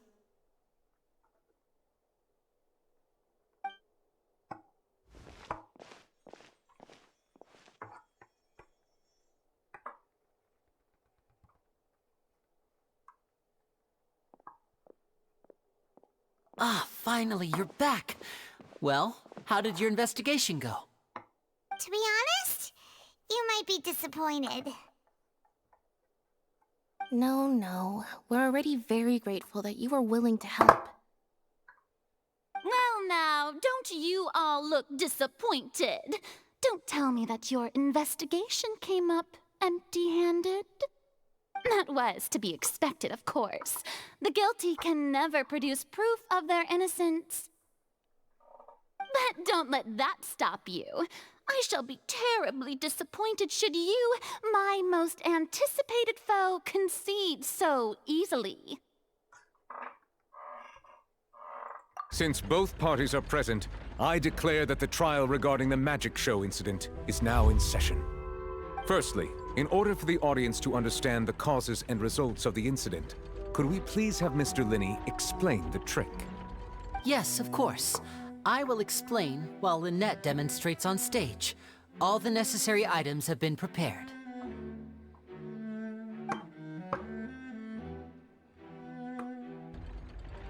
Thank you, Mr. Linney. In that case, I take your statement to be that you ran to and remained hidden within the magic box in the audience stands once the trick began, and thus could not have committed the crime. Is this correct? Yes, that's correct, Your Honor. In that case, I call upon the prosecution. Lady Farina, do you wish to refute his statement in any way? Why, of course I do. Allow me to take the first shot and break this case wide open. Mr. Linney is clearly lying. There is no way you could have been in the box the whole time if you were to abduct Halsey and murder Cowell. In fact, I'd say you were hardly in that tunnel at all.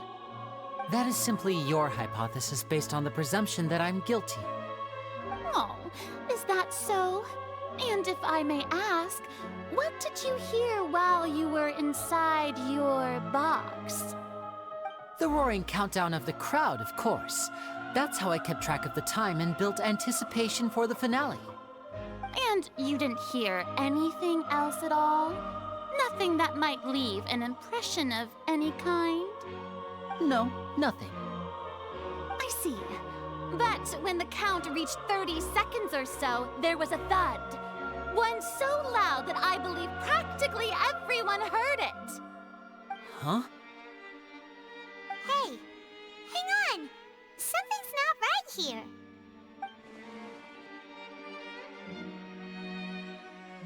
Exatamente. Yeah, I'm sure he could have heard a noise that loud from inside the box. I was right by the box, and I definitely heard the thud. Look at those scales. Could those mean... Os nomes da Oráquina. Well then, ladies and gentlemen, allow me to use the words of the magician himself. You never know what can happen in the blink of an eye. Indeed, it seems his alibi can also collapse in the blink of an eye. Of course, I have armed myself to do far more than smash your alibi. Confidence cannot go unfounded, and my foundations are rock solid. Tell me, aren't you and Lynette actually from the House of the Hearth? The House of the Hearth? Casa da Lareira, Fatui. No wonder they did something like this. So the serial disappearances were the Fatui's doing. Now it all makes sense. I've got a feeling that what happened on stage probably wasn't just an accident. That's irrelevant. Our identities have nothing to do with what happened. Indeed. Then perhaps you could tell us everything that happened during that 1 minute. Your first priority is to prove yourself innocent, after all. I'm sure there is little that needs to be kept secret now. Unless your script already has holes in it. The Outlander is speechless. My, oh my, don't they look flabbergasted? Now comes the infighting and discord, I suppose. This was almost too easy. Good thing I made all those preparations. Seems the all-nighter I pulled last night is really paying off. Hey, Linny! Why didn't you tell us this before?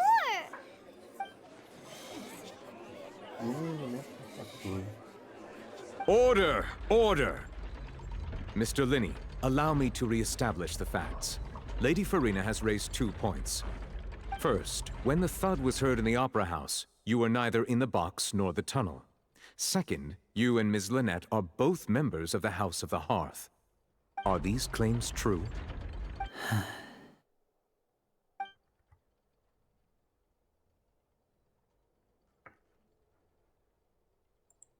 Não há dúvidas quanto à habilidade de um mágico de enganar os outros. Considerando que Linney escondeu sua identidade, tudo isso pode muito bem ter sido montado antes. Além disso, Childitan está aqui em Fontaine junto com outros membros da casa. Deve existir algum plano acontecendo por aqui.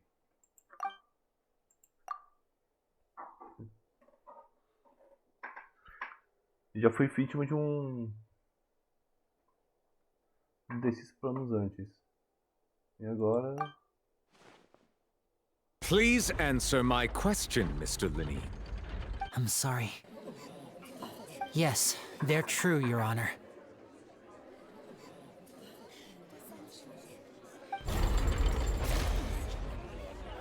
I knew it! Well, that's it. We might as well move on to the sentencing already. What should we do now? Versão para falar, você será Granted.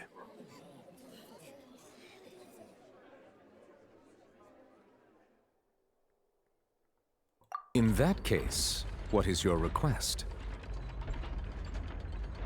Eu gostaria de uma pequena pausa. Existem algumas coisas que precisam ser discutidas. Is that really necessary? They're already as good as guilty. The defendant deceived their own attorneys. What is there left to discuss? Order! Order, I say! Your request is reasonable, and we shall adjourn. This trial will reconvene in 1 hour. So you would stick to Mr. Linney's defense even after knowing what you do now?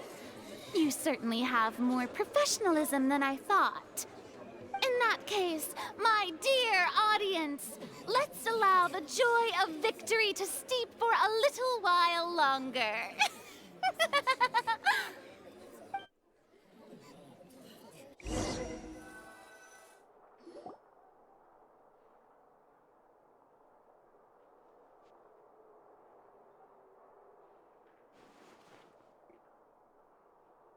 Well, this is awkward. I didn't think the Hydro Archon would dig all that up. I'm sorry, Traveler and Paimon. Yeah, sorry. Ugh. Paimon doesn't know where to start. We trusted you two. We based our entire reasoning on the assumption that you weren't bad guys. Not to set the wrong tone or anything, but Paimon's really mad! I'm very sorry. I know you're angry, and reasonably so, but please, let me explain. I know you've clashed with the Fatui several times before. I wouldn't be surprised if just hearing the word is enough to make you upset. But our organization is very, very large, and the Harbingers have very different personalities and goals. Right now, we want to save people. As many as we can. That's right. I'm sure we're on the same page when it comes to this nation and the disaster that its people might face. I knew if it weren't for our respective identities, we could become good friends. That's why I didn't wish to flat out lie to you, but chose to hide some details instead. The truth is very important, but being completely transparent about everything would see us spending more effort than we need to. Right. So, you be the judge. Heck, if I were you, I fear that I'd even struggle to trust me at this point. You met a Fatus who works as a magician, a trickster by trade. All by coincidence, too. But still, I'm asking you to trust me. I am no criminal. At least, not in this case. Sorry. Please forgive us. Well, you both say that, but...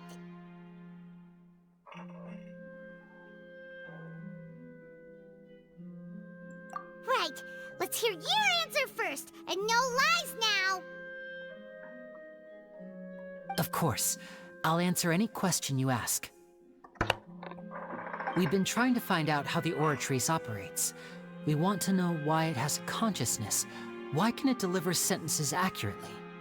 During our investigations, we learned that the machine's core is beneath it. From that moment on, Lynette and I have been designing this box swap trick, with the objective of getting close to the core. Is that why you needed a whole minute? That's right. In truth, the audience would take about 75 seconds to count down from 60, while I would only need 15 to get to the opposite box. So, after jumping into the tunnel, I accessed the Opera House basement via the vent, and went to investigate the room in which the core is stored. That air vent was created during the construction of the tunnel specifically to execute this step.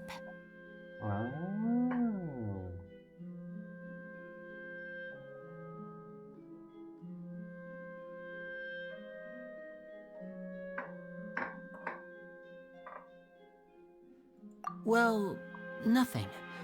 As soon as I reached that room and was about to investigate, I heard someone's voice. Which should have been impossible, of course. I was quite certain that I was the only one in the room. That voice seemed to recognize me and tried to speak to me. I chose to err on the side of caution and retreated the way I came.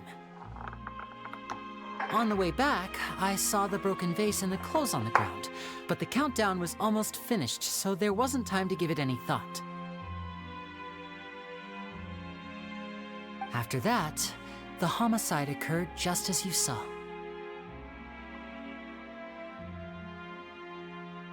Well, that explains why you didn't hear the thud. Because of that prophecy I told you about, of course. We must know all we can about this nation's secrets in order to deal with that prophesized crisis. That's the only way we can save everyone. So, there you have it. The whole truth. I swear, I didn't hide anything from you this time. It was never my wish to proceed under this cloud of mistrust either. But like I said earlier, you can be the judge. If you want to leave because you don't trust the Fatui, there's nothing I can do to stop you. Well, Traveler, you decide. Paimon will follow your lead however you choose.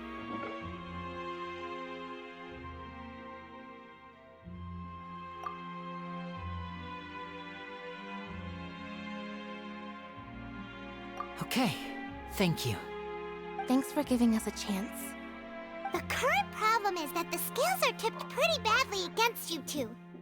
If we want to refute the Hydro Archon's accusations, we're gonna need a seriously watertight defense. Huh?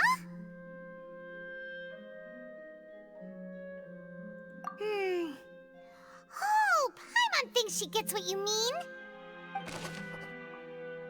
Lynn disse que, ao entrar no túnel, ele se dirigiu à câmara que contém o núcleo da Arachna e não presenciou o crime.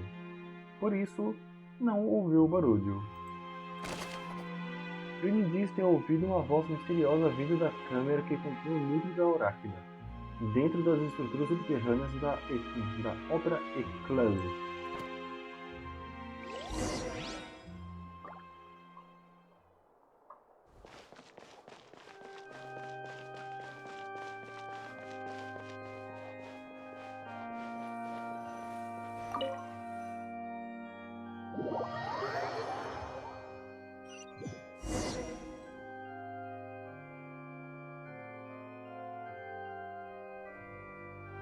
Both parties have returned to their positions.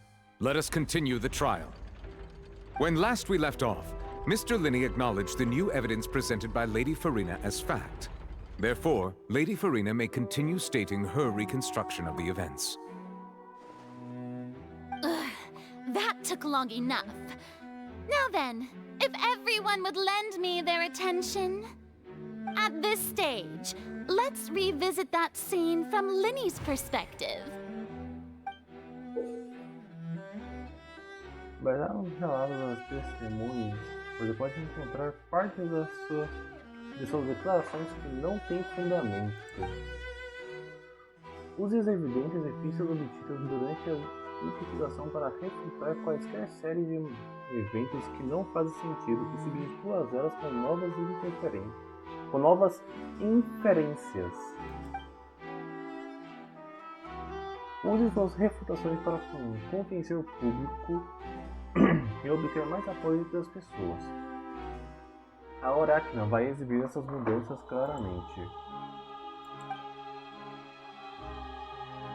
Quando você encontrar e refutar todos os conteúdos incorretos, poderá completar o ciclo da refutação e revelar a verdade.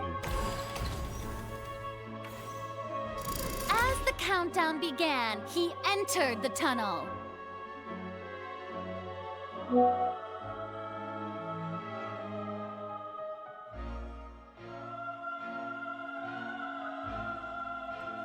No momento,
Voltemos. When the flatbed trolley passed, he opened the box and got into an altercation with Halsey, which caused the loud thud. He did not realize that the sound could be heard by everyone in the opera house, which is why he claimed earlier that he could not hear the sound. Finally, he used the vase to knock her out, before making her change clothes to prevent others from recognizing her. At this time, Cowell arrived in the tunnel, having heard that strange noise, and caught Linny red-handed. So Linny proceeded to knock him out too before stuffing him into that box. Afterward, Linny passed the unconscious Halsey to his accomplice through the magic box in the audience stands, before operating the devices such that Cowell's death would be ruled an accident.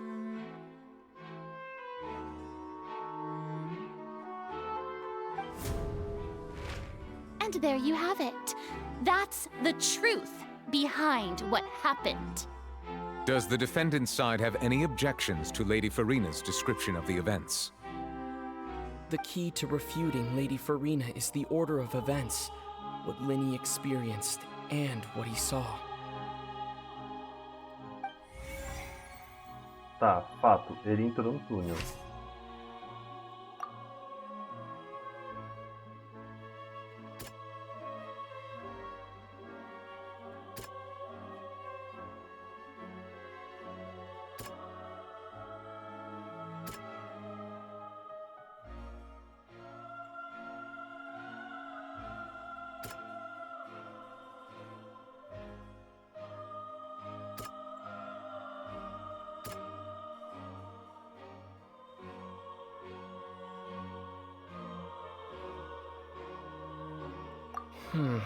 Seems...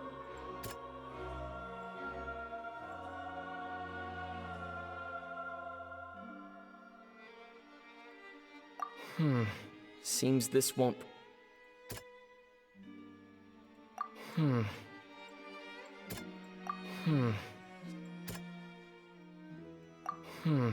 Seems this won't...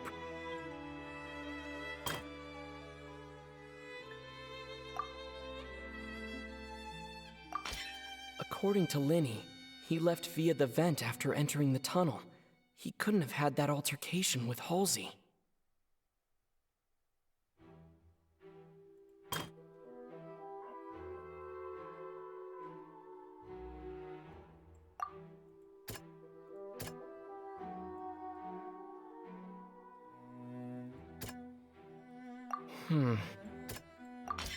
Linny went to the room that contains the Oratrice's core.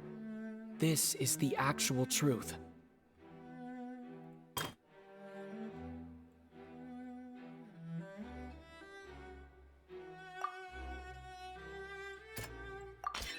Linny did not take part in the underground altercation.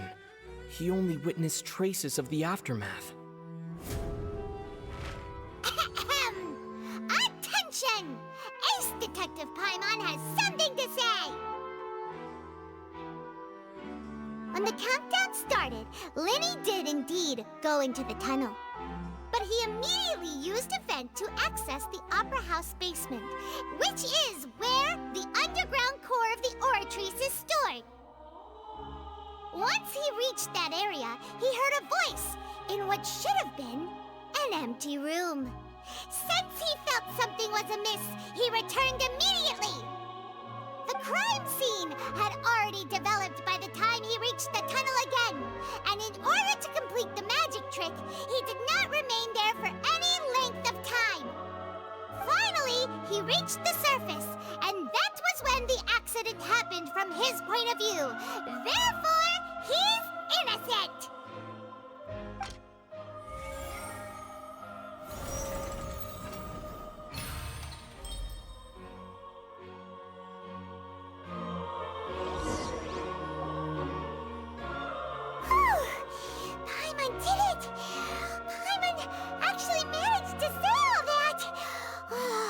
Era pro viajante falar tudo isso. In other falado words, de tudo. you believe that he knew nothing of the incident? That's right! Além disso, acredito que o raciocínio da minha oposição é falho. My reasoning? O equipamento no palco foi modificado de maneira premeditada. Contudo, você diz que Cole esbarrou em Lily por acaso. If that's the case, then if Cowell hadn't entered the tunnel, who was the entire setup meant to kill? Assuming that what you say is true, Linny only needed to kidnap the young girl to cause a new disappearance case. What would the point of killing someone on stage be?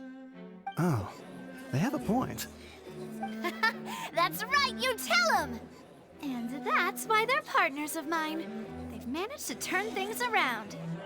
Oh, well, your denial is very strident, I'll give you that.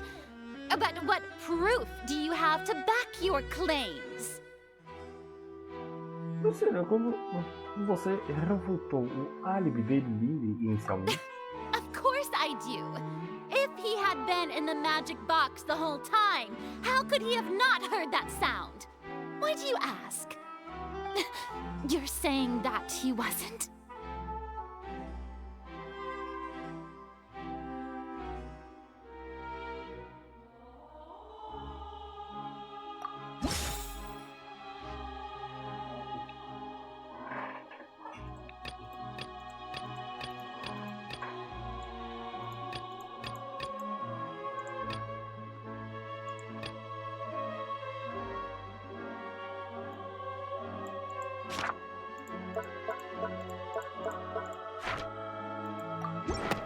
That's right!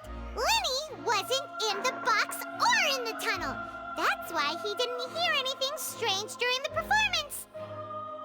This means that when the crime happened, Linny had already entered the basement via the vent. The same clue you used to disprove his alibi has now become the best proof! How do you like that? Well played. To think you'd use such logic. Well then, if it wasn't Linny who committed the crimes, then who was it?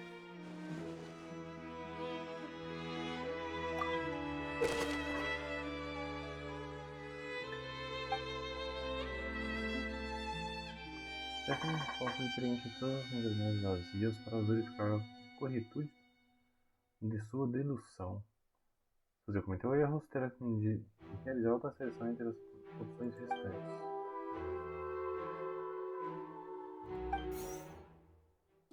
De acordo com o guarda da investigação dos guardas, os fogos de artifício que foram disparados pouco antes do fim da apresentação incendiaram as cordas que seguravam o tanque de água, fazendo com que ele caísse e resultasse na morte de Cowell na caixa abaixo. Se Linny não é mais um suspeito, somente os outros membros da trupe poderiam ter mexido nos adereços. Linny deu um relato detalhado de como o truque deveria funcionar, usando uma caixa dentro de outra caixa. A ideia era que a caixa que continha um membro da plateia fosse transportada através de um túnel subterrâneo. E Linny também usaria esse túnel para chegar ao outro lado. Tendo trocado suas roupas, Lynette e seu assistente tomariam a responsabilidade pelas interações no palco. O casal com pertencente a Halsey, a mulher que desapareceu, foi encontrado no túnel. A razão para isso ainda é desconhecida.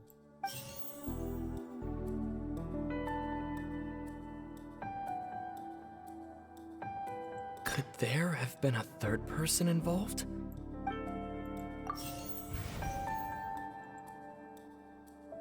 The deceased's name is Cowell, Linny's assistant. He... Ok. De fato. Huh? That can't be right. Are you serious?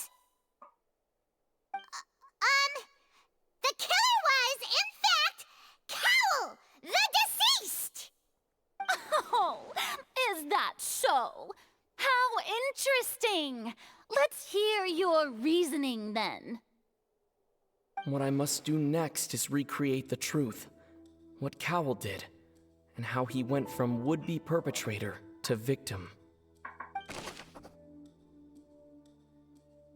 The deceased's name is Cowell, Linny's assistant. No one entered or left the Opera House through its entrances. So where would the criminal have wanted to take Halsey? The sound we heard may have come from a clash between the It would have been tough for both people to fit into that vent. They would likely have bumped into Linny as well. Halsey's clothing was in the tunnel, so there must have been some fear that Linny was not in the tunnel at that moment, which gave our...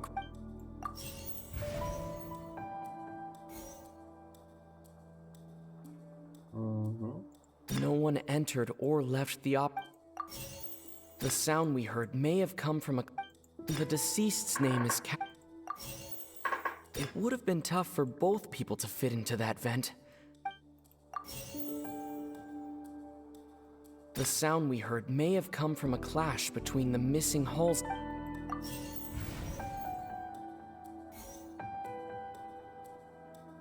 The sound we heard may have come from a clap. Halsey's clothing was in the tunnel. The sound we heard may have come from a... It would have been tough for both people to fit into that vent. The deceased's name is Cowell. No one entered or left...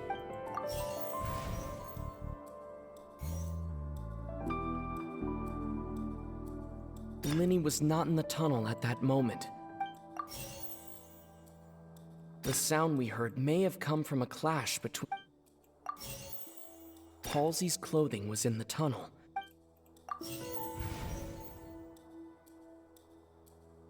It would have been tough for both people to...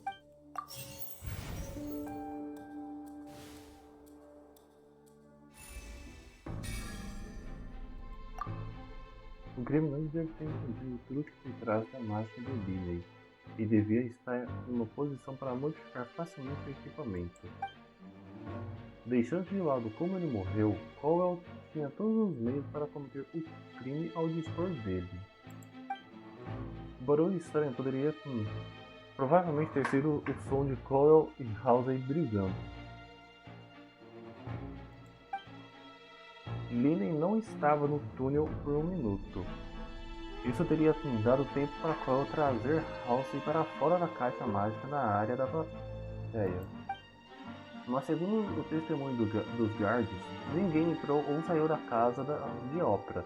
Então mesmo que ele tivesse a levado, não haveria meio de sair.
da caixa teria sido em plena frente da plateia, basicamente garantindo que eles seriam descobertos.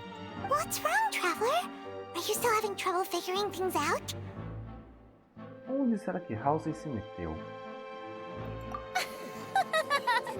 I see how it is. So this was all just a bluff. And here I thought you had something to show for it. But it seems you're still far from the truth. Look, since we're at a dead end, why not consider a different track?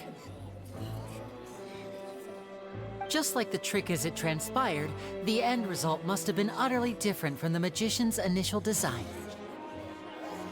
If only we knew how Halsey disappeared. Well, that would be nice, but the tunnel only has 3 exits, and none of them seem very likely. And it's not like this is a magic trick where you can just make a real live person disappear. You know, like you did from that water tank, Lynette.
Excuse my interruption, dear opponents, but do you not see that the crowd is growing impatient?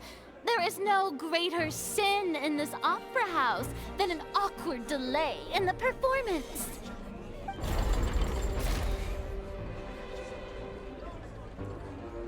If the defense is unable to make further effective arguments, we will move on to the next stage of the trial.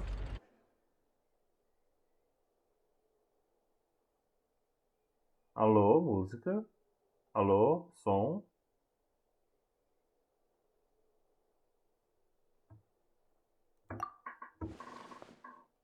Linny was not in the tunnel at that moment, which gave our criminal ample time. The sound we heard may have come from a clash between the missing Halsey and the criminal. The deceased's name is Cowell, Linny's assistant. He would have been able to tamper with the equipment. The vase was not broken by chance. It was used to cover important evidence. The water.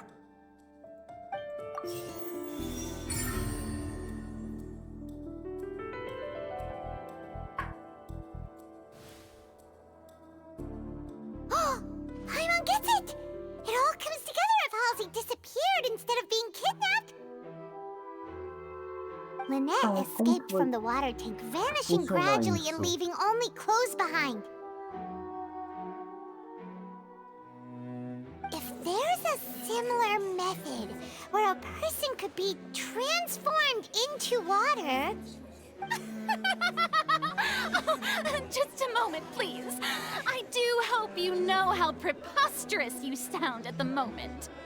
How could a person ever be transformed into water? This is reality we're talking about here, not some magic trick. Must we really? I should think that of anyone. Your friend Linny already knows this truth very well. Magic tricks are ultimately just illusions and misdirection. But Halsey's disappearance is very real. We're talking about 2 completely different things. Even so, I trust the Traveler's judgment. The truth must be out there somewhere. Perhaps some new line of reasoning may open if we try to gather all the focal points that don't make sense. Since Cal was the deceased, we haven't placed much attention on him. But given that we aren't making much progress with the case, it wouldn't hurt to have a look at his belongings, would it? People really do come up with all sorts of harebrained schemes when at the end of their rope. The way I see it, your suggestion that we broaden the scope of our investigation is nothing but a tactic for stalling the trial. Nevertheless, I believe that this is a reasonable request on the part of an attorney.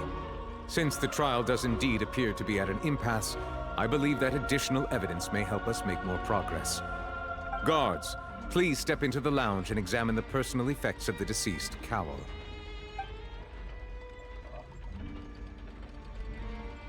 We are still examining the items, but we have already made critical progress that we feel must be shared with everyone post-haste. We discovered several test tubes of fluid within Cowell's baggage, each labeled separately. The notebook in his backpack claims that these fluids are water from the primordial sea. The primordial sea? The note's contents also indicate that Cowell belonged to an organization that sells illegal drugs and that he had an accomplice. The notebook has many entries concerning safe usage of these fluids, in which the keyword dissolve appears many times. One of these tubes was labeled Opera Epiclese, along with yesterday's date. It is empty. The notes also state that these dissolution properties work exclusively on people from Fontaine. It's likely that Halsey was chosen as some sort of test subject. As such, we believe that the defense's hypothesis is, in fact, supported by sufficient evidence. You've got to be kidding! People dissolving into water? Could something so ridiculous actually be true? Wait a moment. This reminds me of a certain prophecy, but it's just a coincidence, isn't it? Huh. If people can become water, does that mean that the water tank's real use was as a means to hide water stains? And if Cowell was targeting that girl... Wait just a minute. Could that mean... You two, with me, quick! Demoiselle, wait! What about your partners? Let's go. Just trust me. Order! Order! It is undeniable that further examination of the deceased's personal effects has yielded some surprising results, but we cannot yet verify the veracity of these clues. Still, let us assume that these clues are indeed authentic, albeit with the understanding that Ms. Halsey has yet to be found. Guards, please continue examining the items along these lines. Mr. Linney, it appears your hypothesis is supported by the evidence, so please continue speaking. Of course. Thank you, Your Honor. If we uphold this hypothesis, I believe that many of this case's seemingly unrelated clues can be connected together. Right! Like the metal hook! That one didn't make sense at all. Let's think about this. Cowell's methods must have something to do with that water from the primordial sea. O líquido que os guardas encontraram nas bagagens de Cowell parece possuir a habilidade de dissolver os habitantes de Fontaine em água.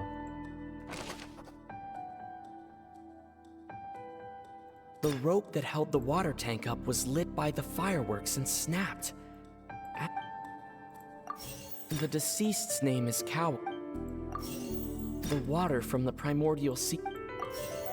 Lynette was in the magic box on stage the entire... I remember there was something else within the inner layer of that box.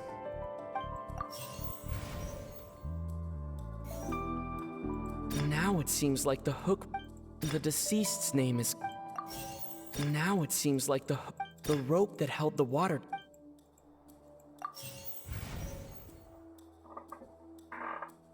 Now it seems like the hook rope was not meant for another magic trick, but was instead some form of triggering mechanism.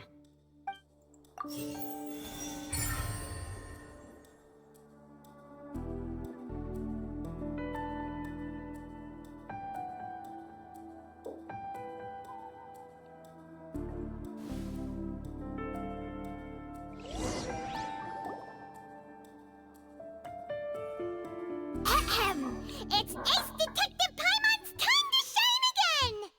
In the original plan, Cowl would tamper with the water tank rope and the number selector securing his target. When the magic box containing Halsey was lowered, the metal hook would retract gradually and pierce the balloon at the top of the box. When the balloon attached to the box popped, the water from the primordial seed inside it would pour down and dissolve Halsey. Afterward, Cowl would enter the tunnel and break the flower vase to conceal the water inside the tunnel, with the remaining evidence being covered up by the water tank on stage. But he encountered something unexpected in the tunnel and wound up being fatally hit by the same water tank he meant to use to cover his tracks. Huh. That does make sense. That actually links together a lot of the more confusing pieces of evidence.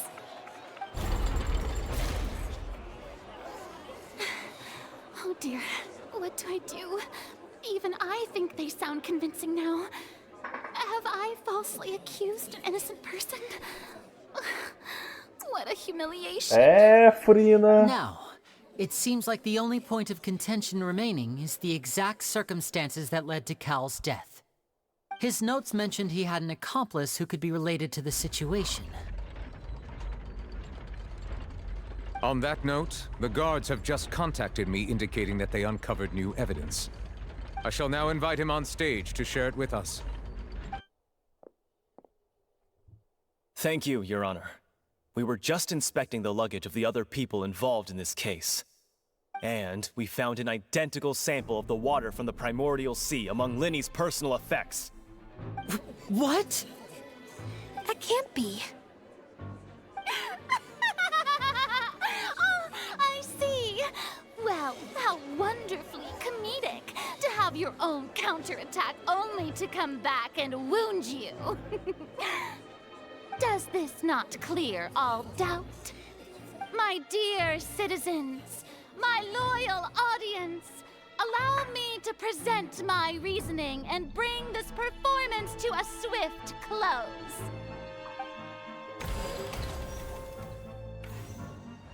Linny did not need to take part in the dissolution of the young woman at all. Indeed, he did leave the scene via the vent. Having made modifications to the props beforehand, his accomplice Cowl then caused Halsey to vanish using the water from the primordial sea. But upon his return, in cruel avarice, Linny desired sole credit and prepared to do away with his partner in crime. Ultimately, he knocked Cowl out, and the tool meant to cover the crime up also became a murder weapon. Now, as much as I regret having come to such a viciously straightforward conclusion, it does seem that the famed Fatui is quite the cold-blooded and ruthless organization. Am I right, Mr. Linny? Tá, de fato aconteceu modificação, só que tem coisa errada ainda nessa We've história used aí. up all the evidence we collected. Is this the end of the road?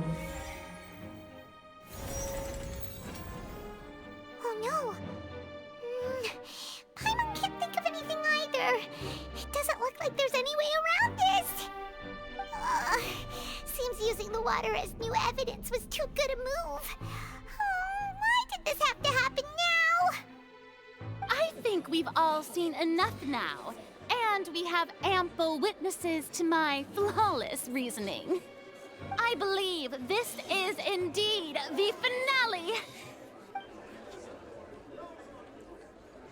Now then, my good, noble Chief Justice, should we not, in your view, move...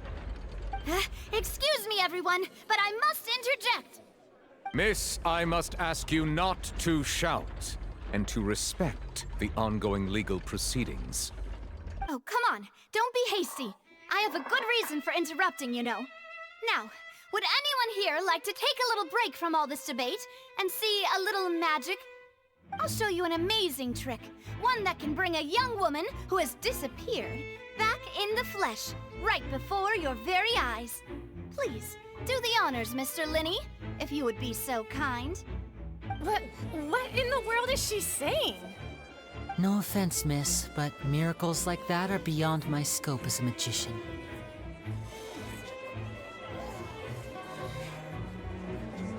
Come on now, don't be silly. Magic is all about misdirection, isn't it? It often conceals the truth while presenting a fascinating illusion. But once everyone believes the illusion, can't magic reveal the truth to them once again? And wouldn't such a trick be the most marvelous finale to today's performance? Come on, Linny and Lynette, give it another go. Don't worry, Spina di Rosula has made the necessary arrangements on your behalf. But as the magic makers and stars of the show, I think I should leave the final performance to you. I understand.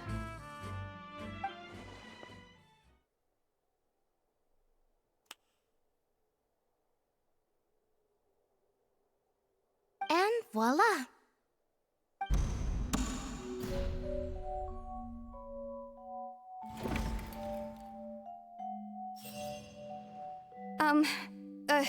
Sorry for the interruption.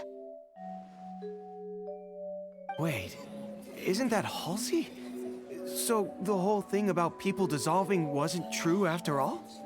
To be clear, I'm only here because this person told me that if I testified, the merit of doing so would lessen my sentence. I was hiding outside this room listening to the proceedings because I was afraid that I would be the one put on trial. I was just feeling happy that no one had noticed me, and then before I knew it, she caught me. That'll teach you to underestimate us three. Where should I begin? I'm sorry. I'm the one who killed Cowl. I admit it. What? Why? De fato, uma terceira pessoa. Halsey. It's Lillian, and I'm originally from Mondstadt. I heard that Linny's show was gonna be a real thriller, but I missed the chance to buy a ticket, so I stole one. That's how I make a living. I steal stuff here and there. And I'd never been caught before. But I was noticed at the harbor a few days ago, and I barely got away. Linny was the one who caught me in the act. Hey, no wonder you look familiar. So you were the thief! Liddy even mentioned that you were pretty skilled. Well, and I thought that would have been the end of it, but then the number selector chose me. He even mentioned the Fortress of Meripede. That's a prison, isn't it? So you can imagine how shocked I was. I thought he was onto me for sure. So I played along with the show while looking for an opening to flee, but then I got water poured on me for no reason, and then someone jumped into the tunnel to nab me. I wasn't going to take that lying down, so I knocked him out and stuffed him into the box. There was nowhere to run from there, though, so I had to change my clothes and hide in a box containing performance costumes. I slipped out after the first guard arrived at the scene and continued hiding inside the opera house. Can a person even hide in there?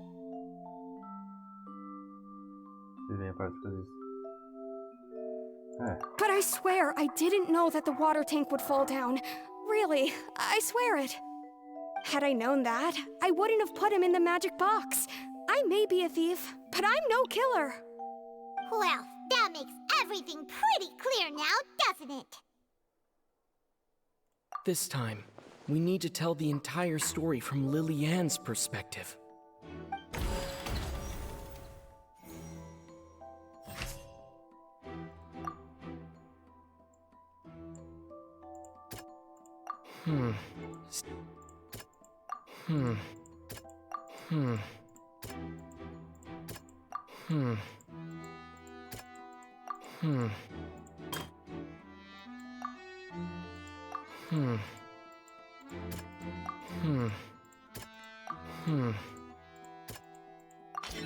The strange sound wasn't from a fight.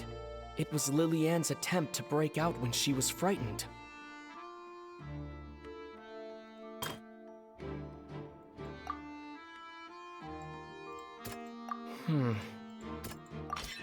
The flower vase was not broken to cover anything up, but was smashed during the struggle between Lillian and Cowell.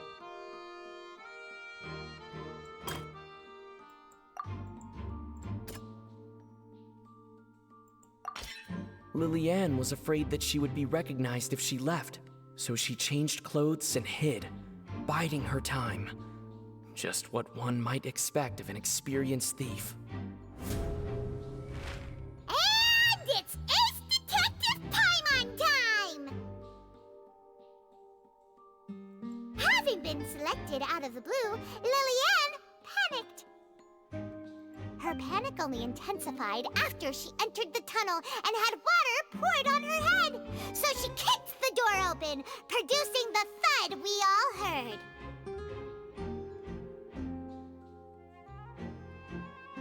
Hearing the commotion, Cowell leapt into the tunnel, only to discover that Lillian had not dissolved.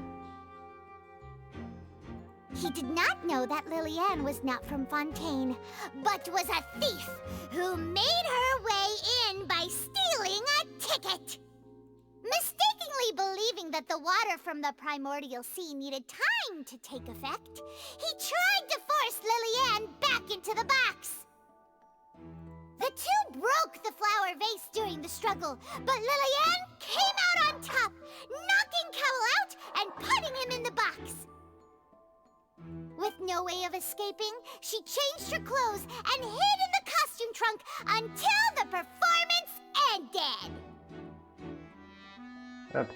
Agora de fato faz sentido ali a bagunça que tinha nas caixas lá.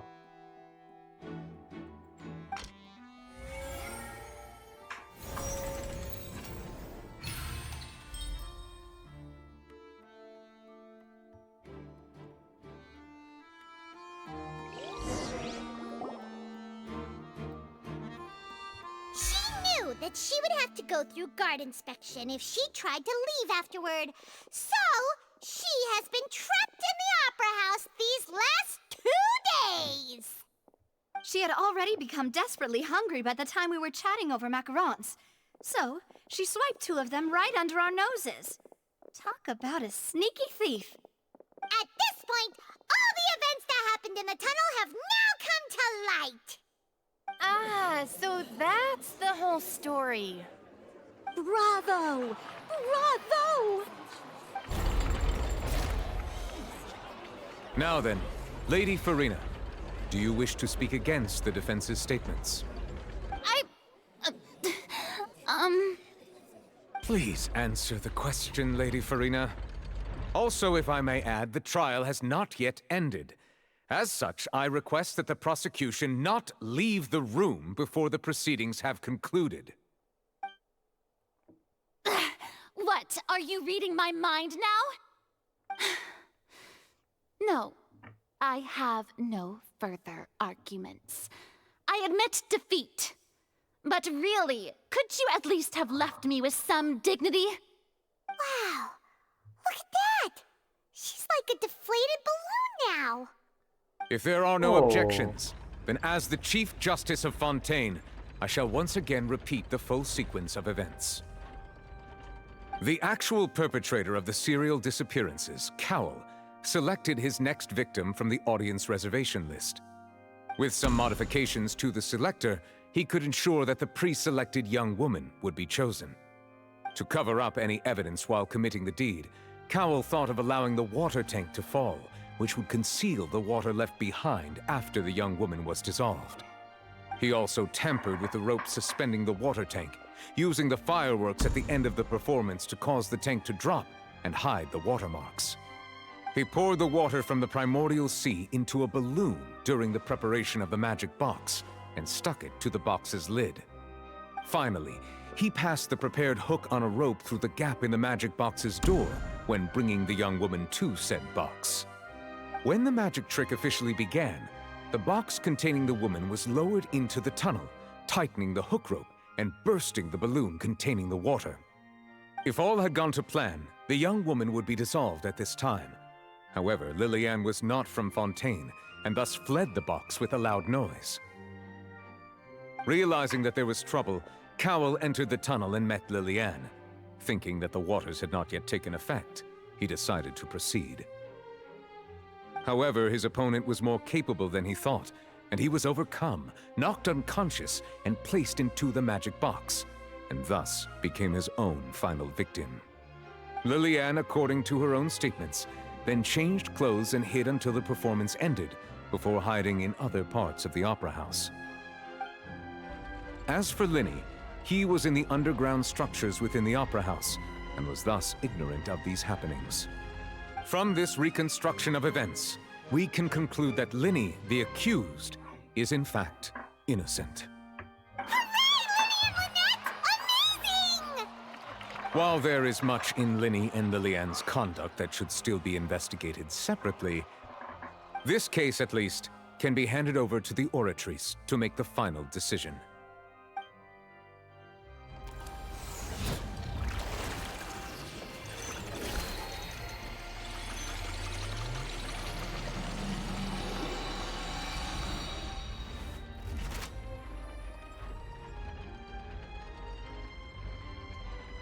As such, Linny and Lynette are officially declared not guilty.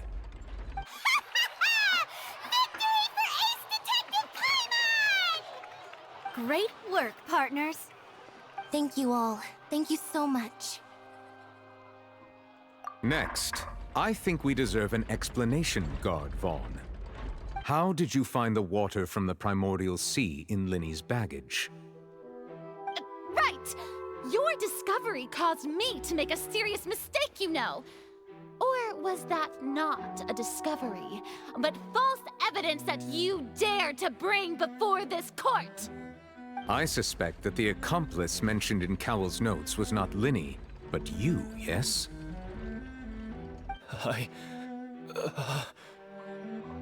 I'm sure you know what you must do to lessen your sentence. Speak quickly!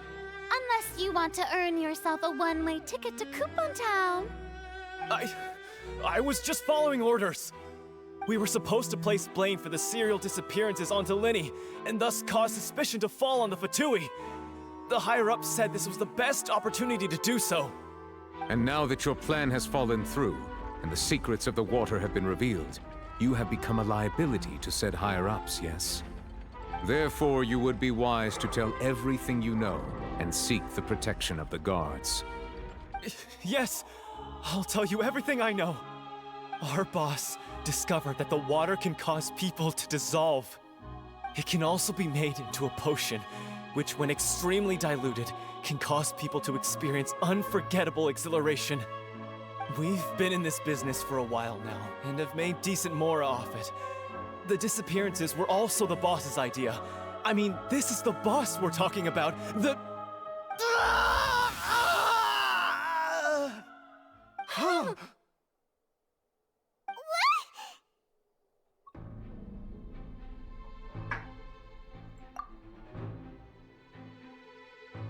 And now he can no longer talk.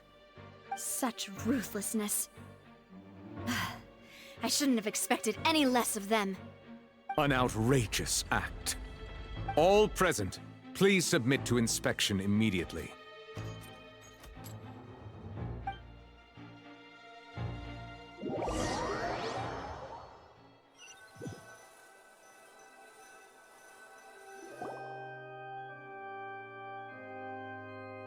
So, we're just going back now? That's true, but... Traveler, Paimon!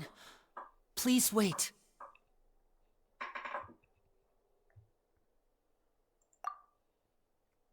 Linny... I know you may not want to speak to me right now. Maybe you don't even want to look at me.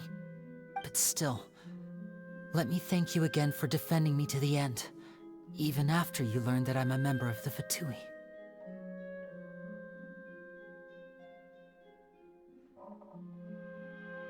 I guess. But regardless, I'd like the opportunity to set things straight.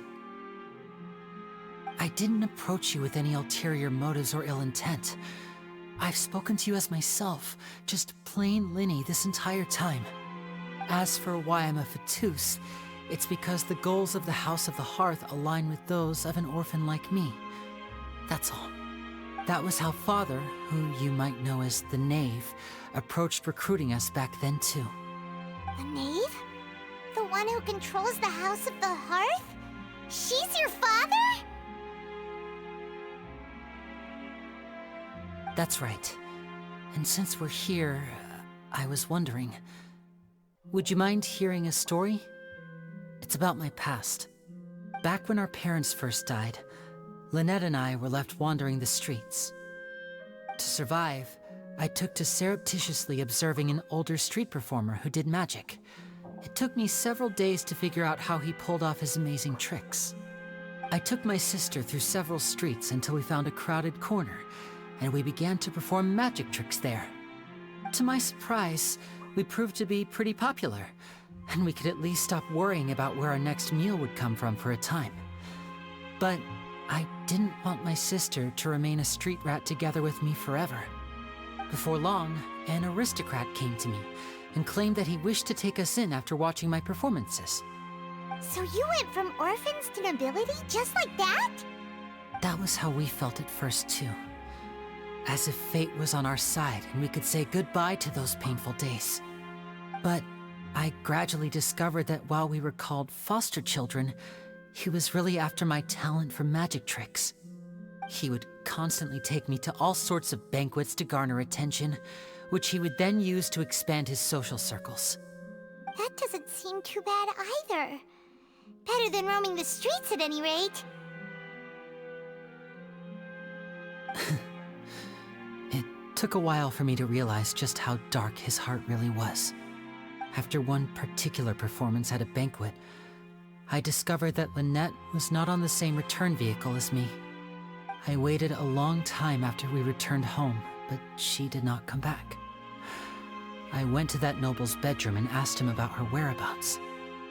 The answer he gave me was, she caught the eye of the most eminent person at the banquet, so I sent her over as a gift. I mean, you'll be able to perform your magic regardless of who your assistant is, yes? Oh no. So he was gonna... But wouldn't Fontaine's laws deal with such people? As far as outsiders are concerned, this is a relationship akin to adoption or foster care, and they have their ways of escaping the eye of the law.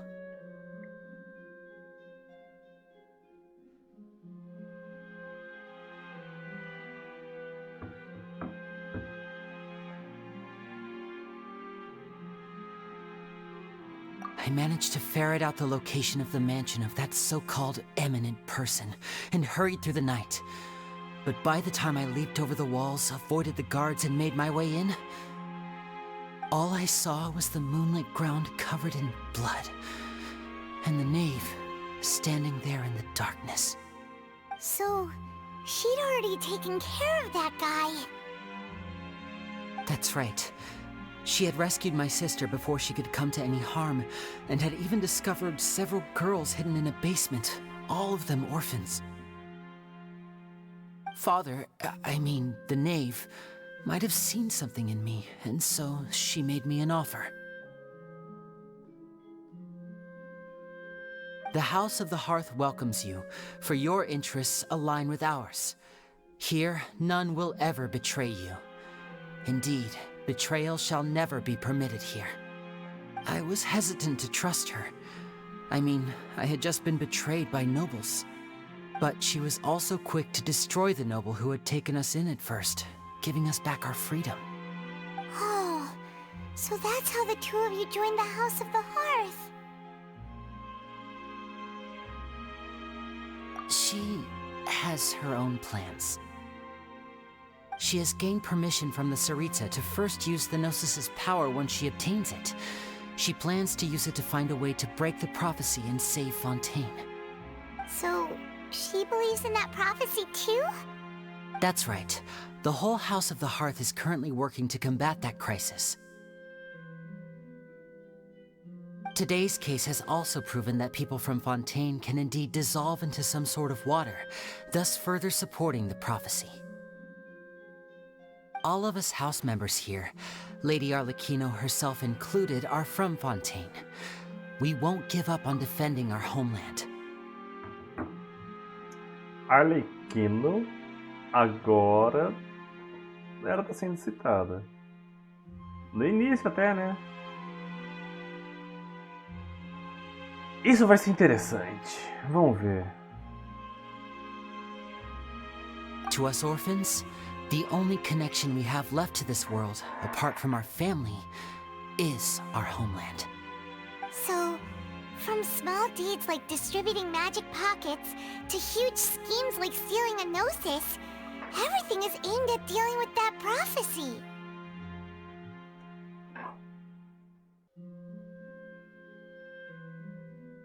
It's all right. I understand. The only thing I can do is relate all this to you. I just hope you can understand that even as a member of the House, I have never stopped making my own decisions, and that I believe what I'm doing is right. If you should need anything at all in the future, feel free to find me. I will do my best to help you, as plain Linny.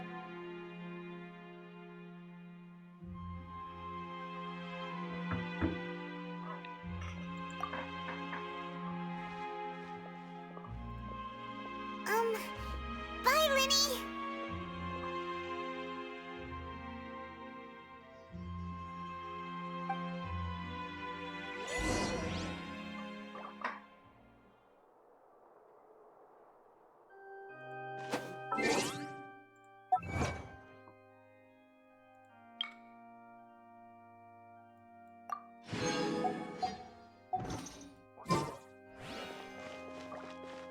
Uou! Que história, hein?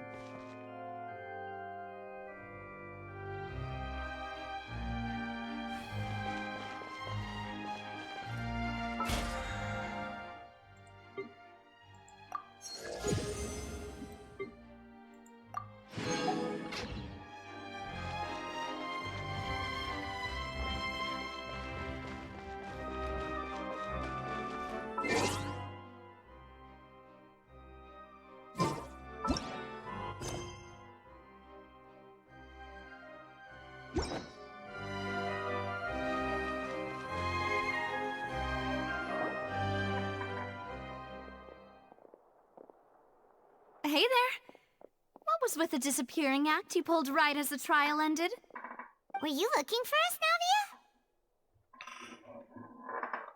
Navia? Well, this whole thing isn't exactly over, is it? I do feel that we're getting closer to solving the serial disappearances case, though. Don't you think so, too? Huh? What's wrong, my dear partner?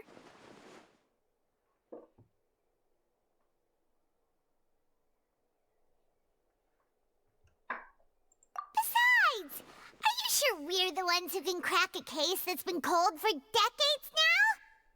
And given that there's new evidence from the trial, there should be a trail of breadcrumbs for the Hydro Archon's people to follow now, right? Ah. I see. Well, I won't lie. I'm a little shocked to hear that from you. But I suppose you are just travelers who have only arrived in Fontaine after all. Sorry. I might have been too presumptuous. Don't say that, Navia. Ah, and we were having so much fun investigating with you, too. It was like having new waters flowing into a stagnant mire, causing new hope to spring forth, and the reflection in the murk to become clearer. Well, sorry about that. I'm a bit prone to nostalgia. Don't mind me. Wait, shall we have a farewell meal? You know, to commemorate our time as partners? Huh? Do we really need to get that formal? Well, guess you really did treat us as partners, huh? Well, I'd just like to have a proper ending to every important memory. That way there are no regrets later. Anyway, it would just be a meal, so it shouldn't take up too much of your time.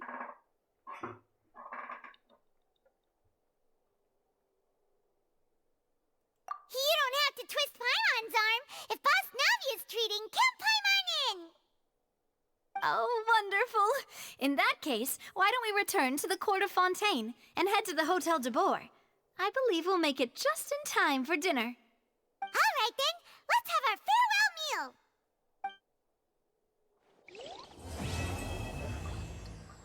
Aleluia! Aleluia!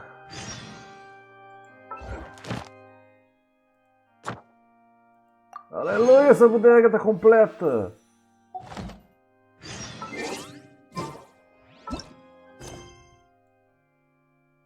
Meu Deus!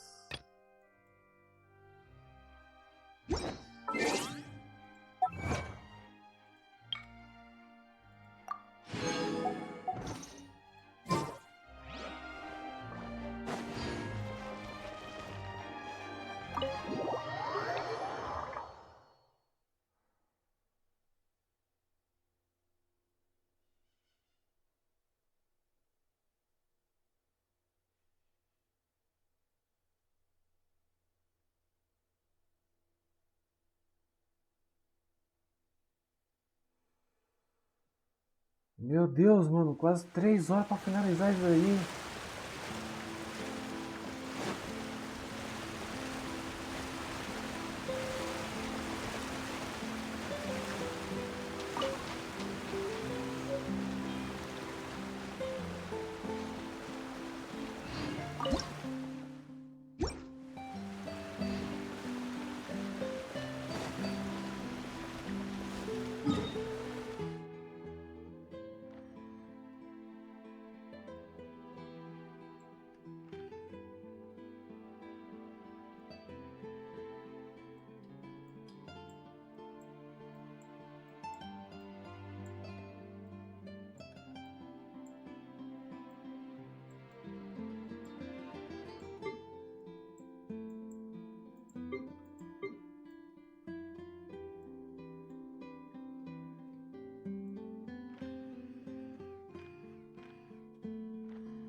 Deve ter alguma coisa aqui.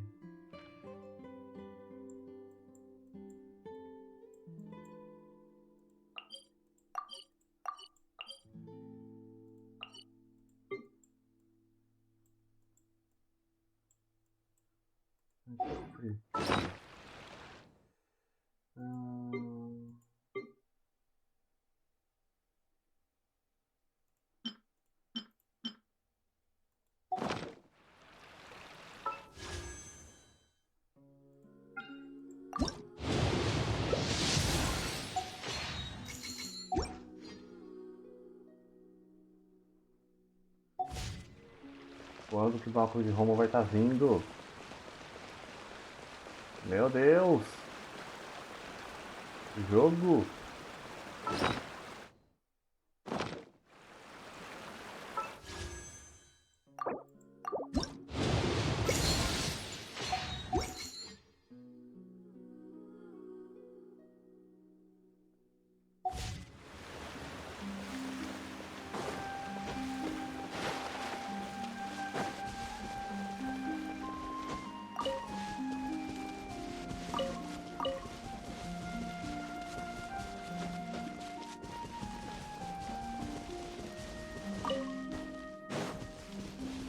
Caçar aqui o que fazer. Não, aqui já tô no limite.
Punishment!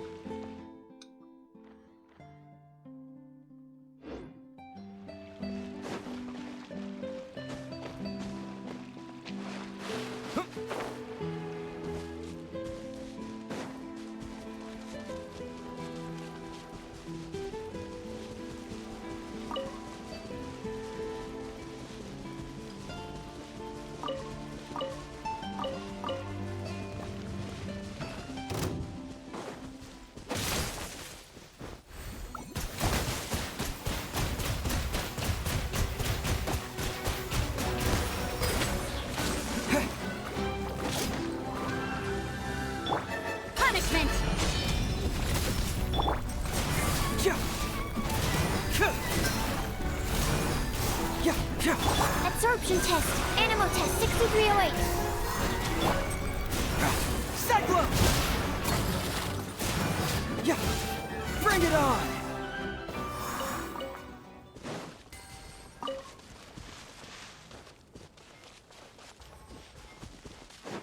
Yeah!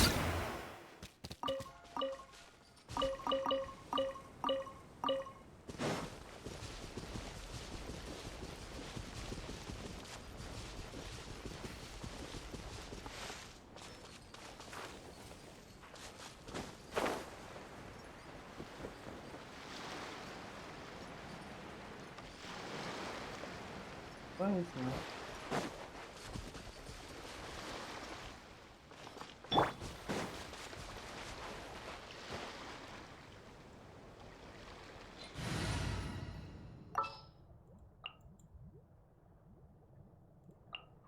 Is it time for a magic show?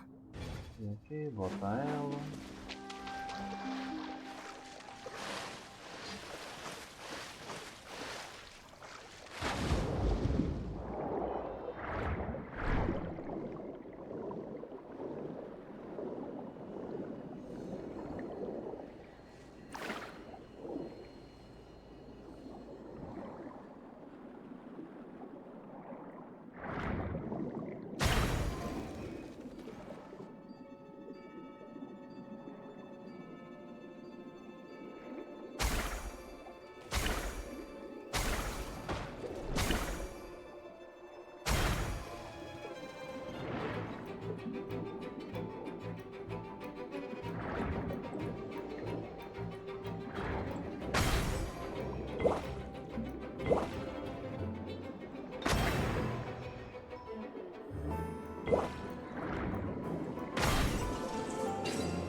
Uma lontra.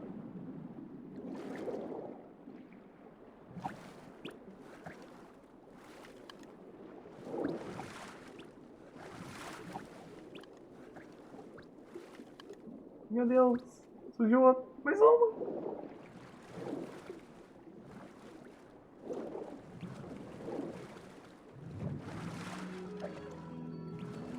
Oh, meu Deus. Como essas criaturinhas são adoráveis.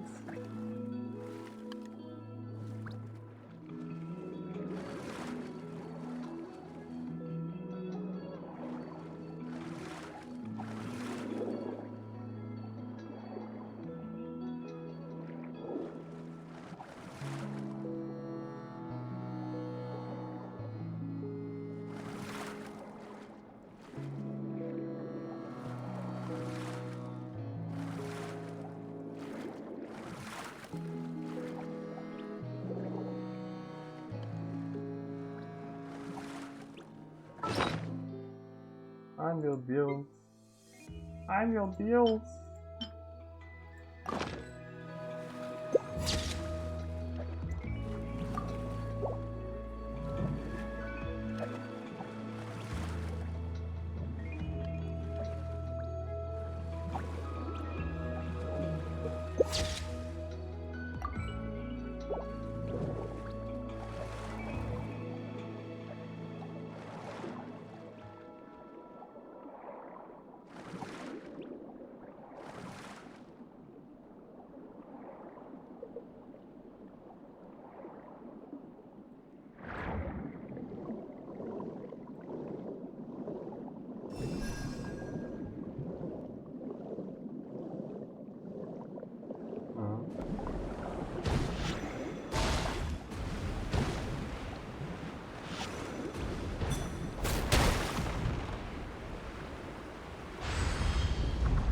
Oh meu Deus, o mandado me seguiu.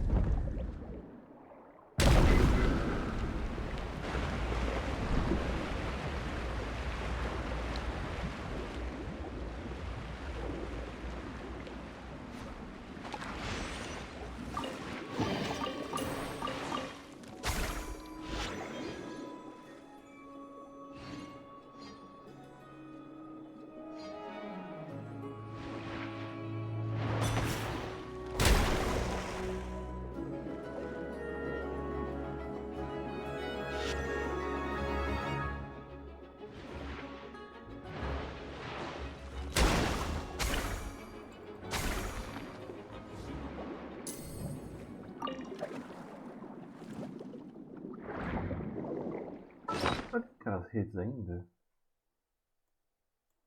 Ah, tenho. Ah, mas não dá pra usar.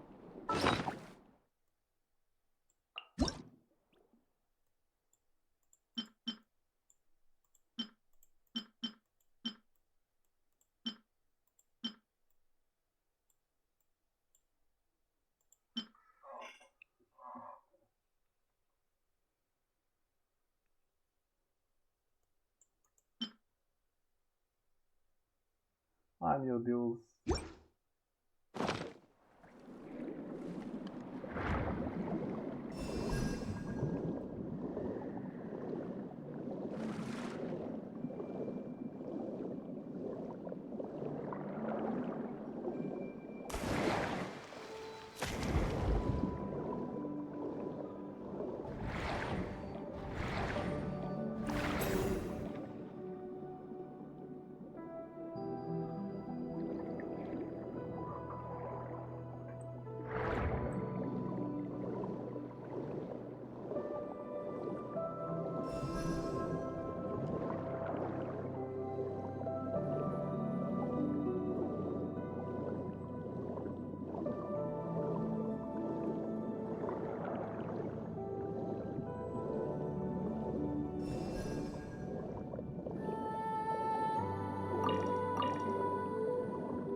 poderia ter uma biodiversidade maior? Poderia.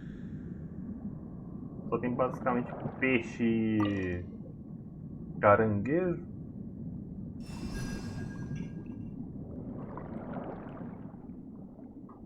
E aquele bicho ali?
para as Cavaleiras Gêmeas. Ah.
Vem.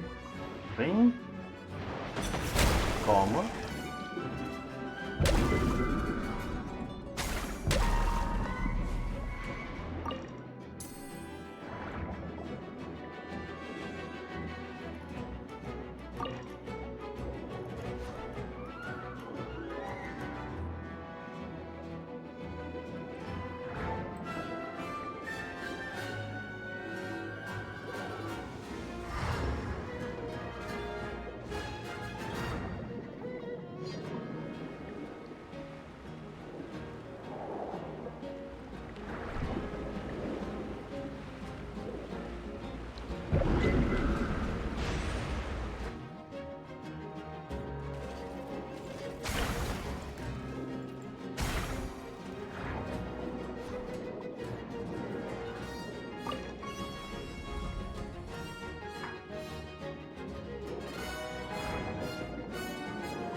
A reward on the road.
Isso aqui chega a ser um pouquinho triste.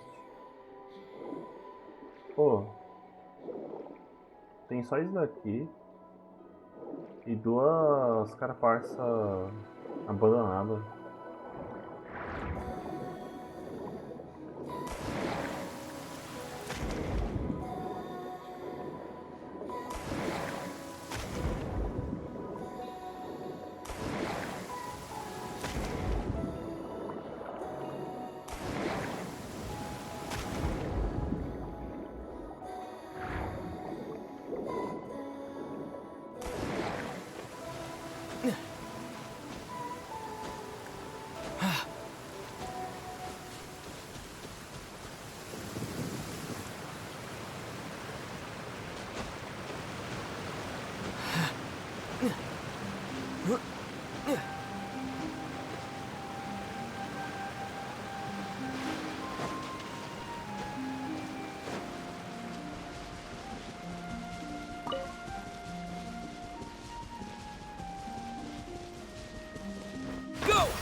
Ok.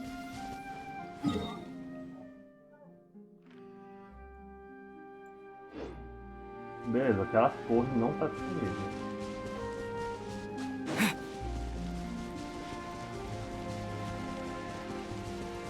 Water jet!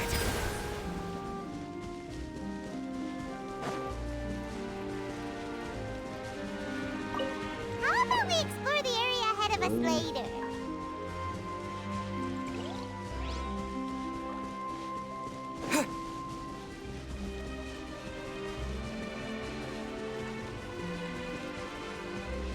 Water jet!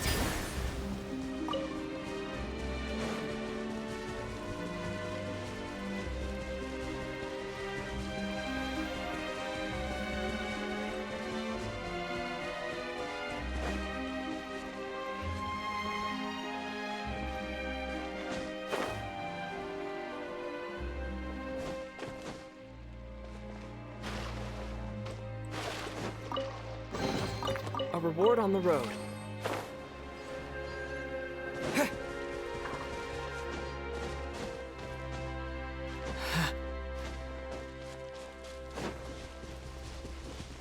Go!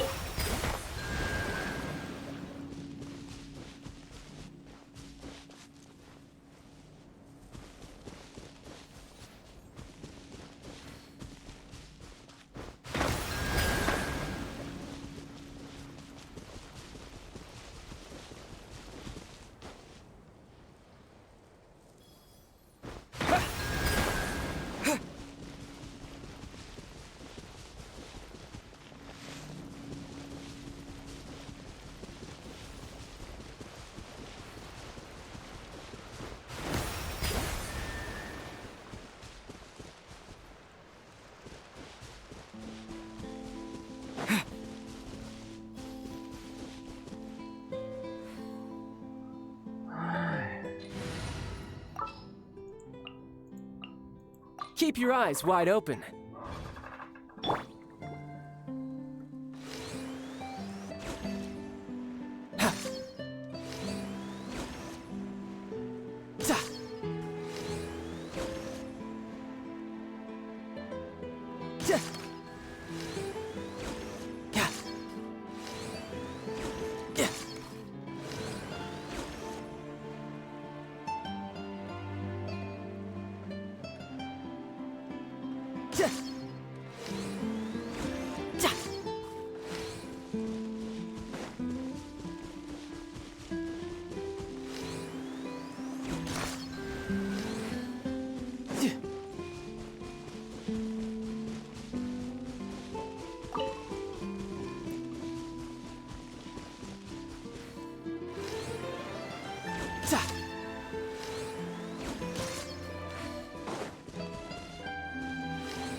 Ok, tem alguma coisa pra sinalizar o que esse... Qual que é a ordem aqui?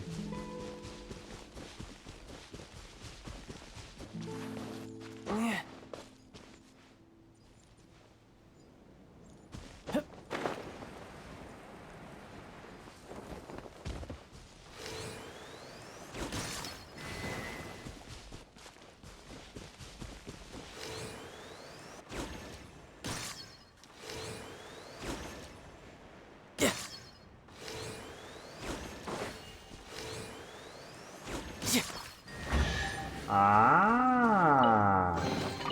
Not bad. Not bad at all. Beleza. Isso aqui é o que define as árvores que estão ao redor dos totens.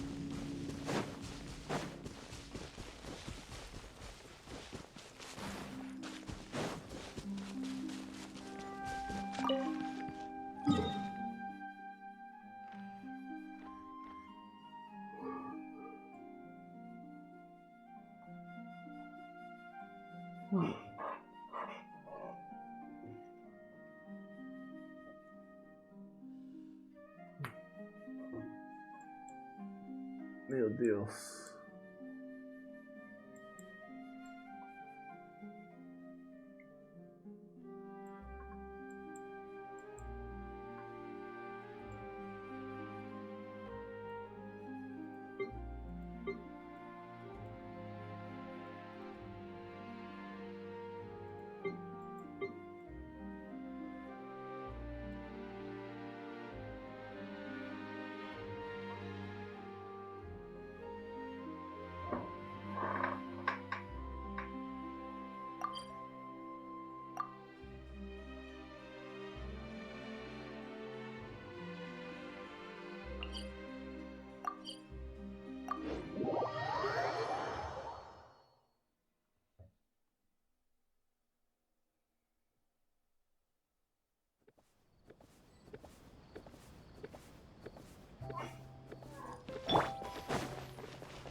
Ad Astra.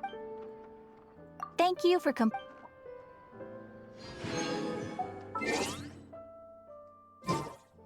Ainda assim vai demorar muito pra upar de nível.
Is this an answer from this world?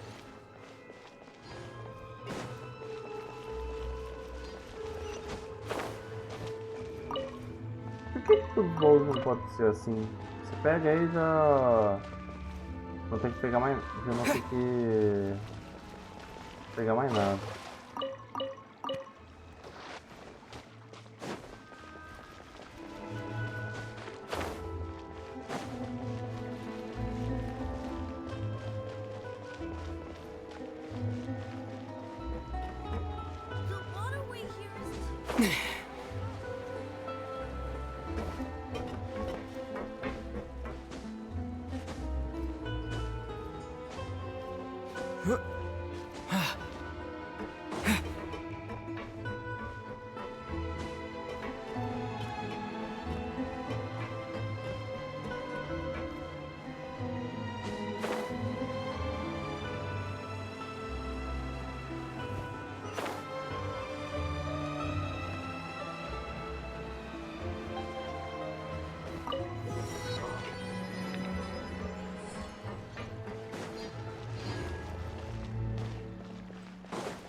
To know how it works.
Zip on up!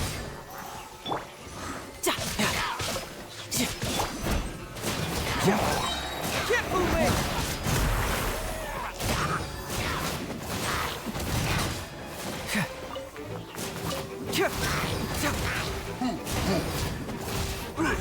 Hurts!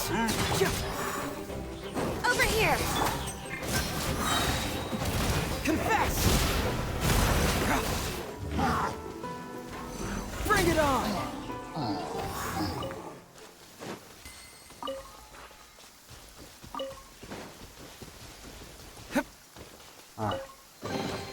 See, just follow my intuition. Baú.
Surprise!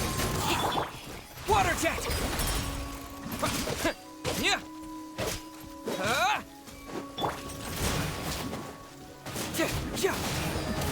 Yeah! Truth hurts! Keep moving! Yeah!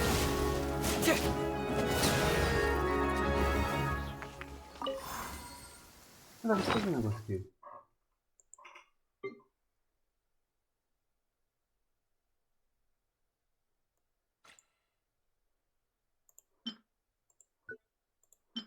Tá.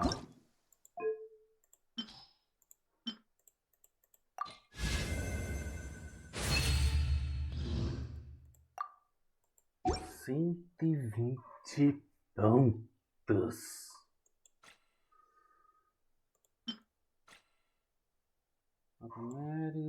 Tô sem. Tô sem molde. There's something in the air. Something that tells me a new case is brewing. Bring it on! Over here!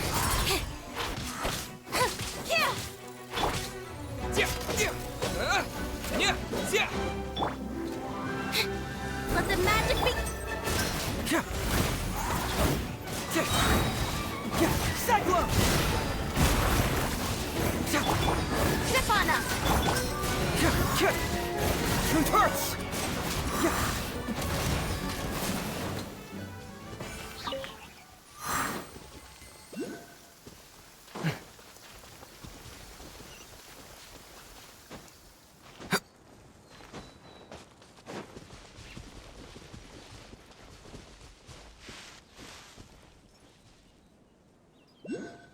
Ah.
Bring it on!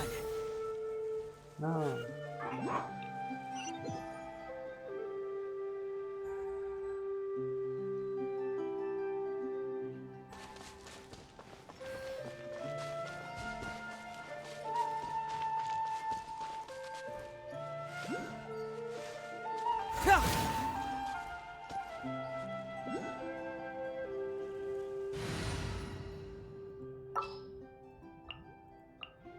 My experiment.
Terminou!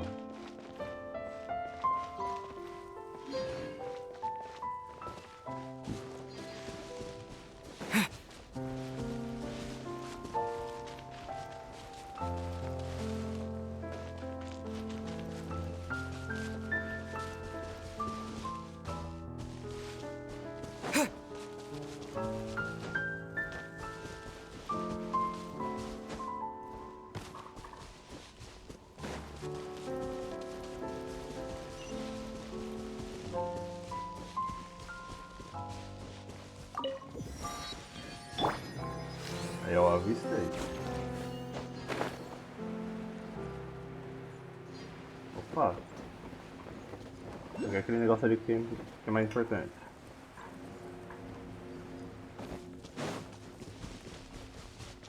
Yep.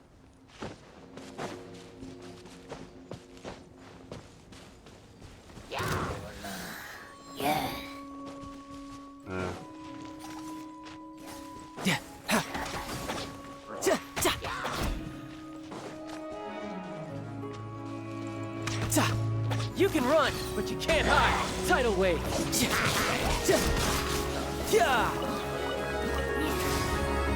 No time to lose.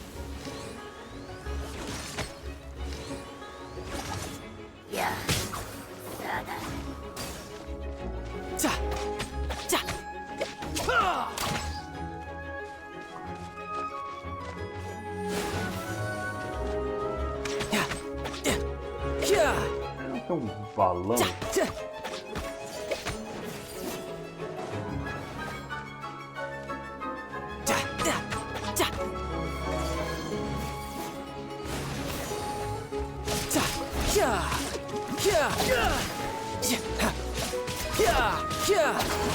Bring it on.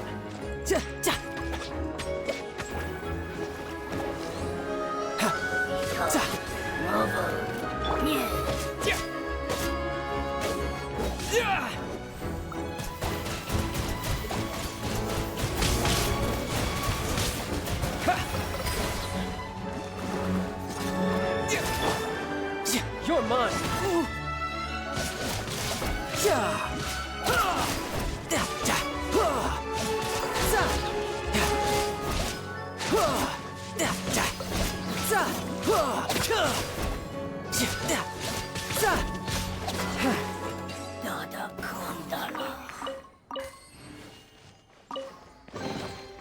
Now I just need to get my hands on the rest.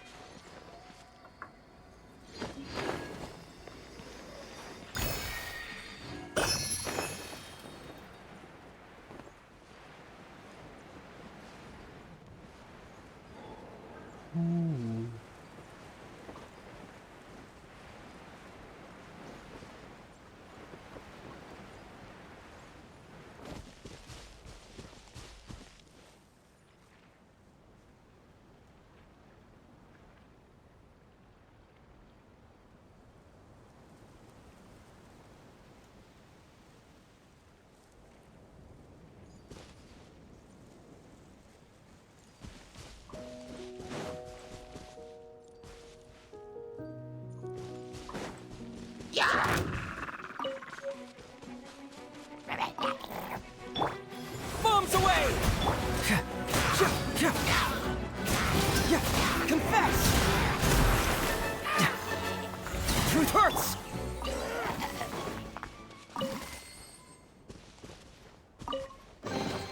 A reward on the road.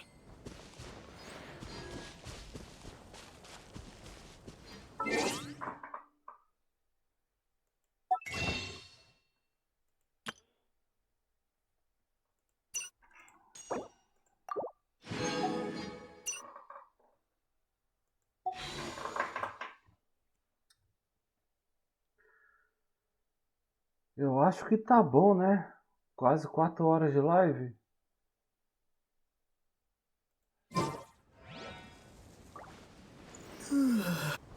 Vamos bater 4 horas certinho.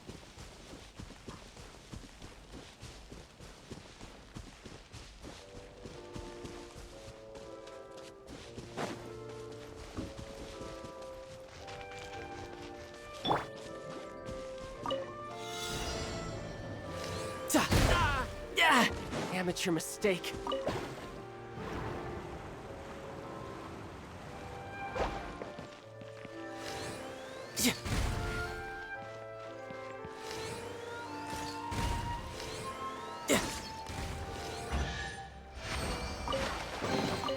Not bad.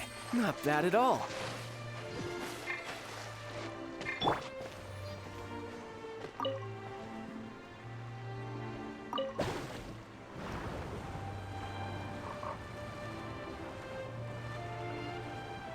Tudo que vai deixar eu.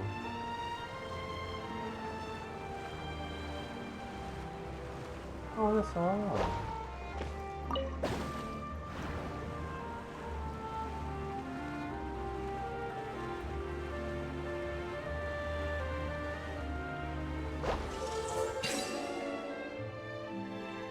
Ah tá, eu já peguei.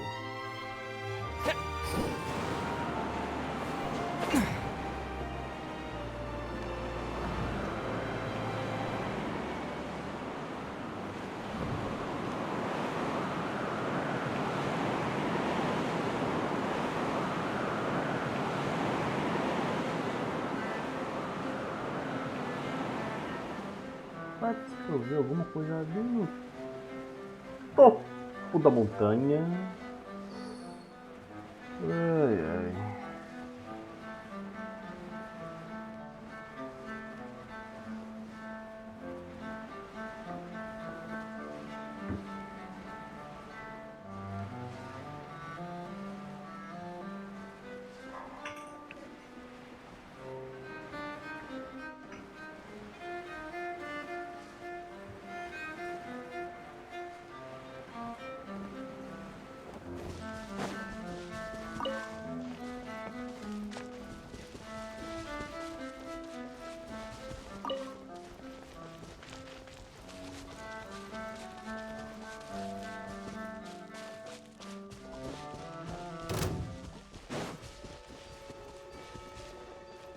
Quer ver que não vai deixar passar por aqui?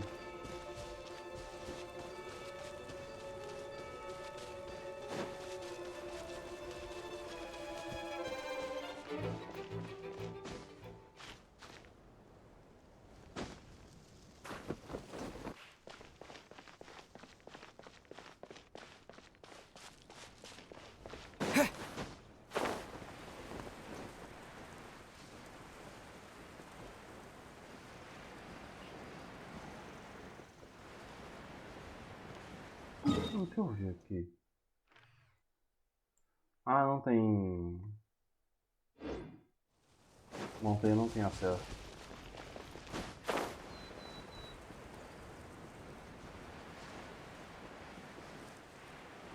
Ou será que tem?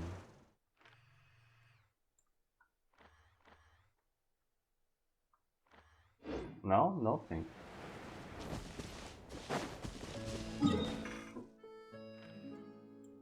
Na verdade tem mesmo.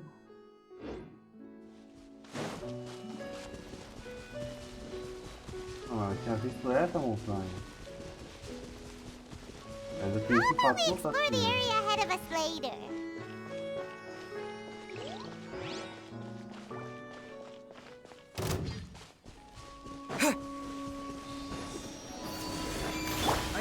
Animal hypostasis emulation. Animal test 6301. I'm quite impressed. Really? Bring it on!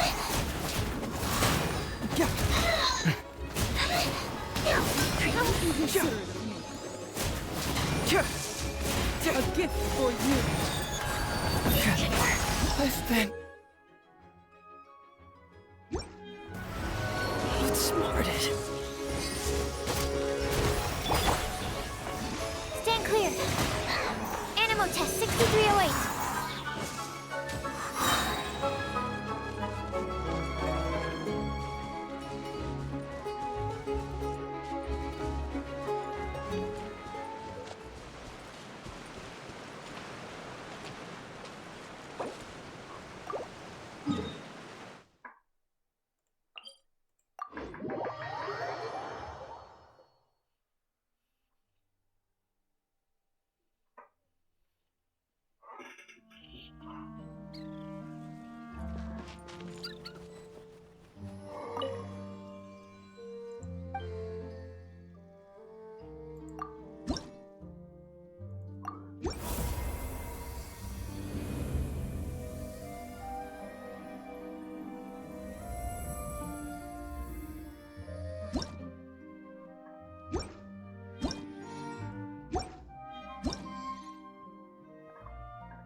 Nome? Lembrança do Implacável.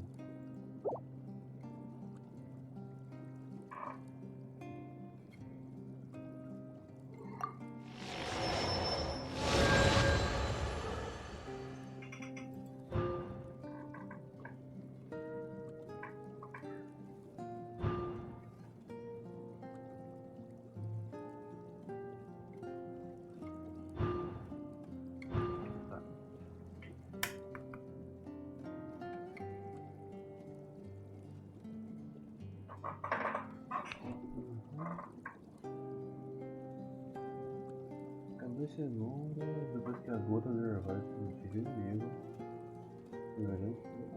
diversas vezes.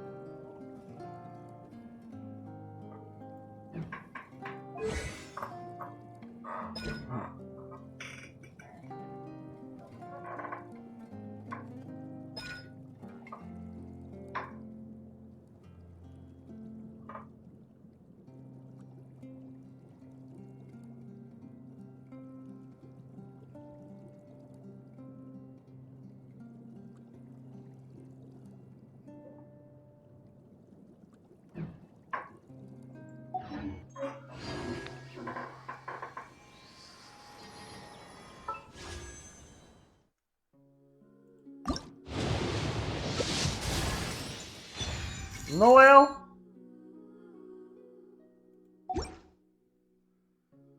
É sério que o jogo me deu uma Noel?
Bateu 4 horas, vou fechar a live.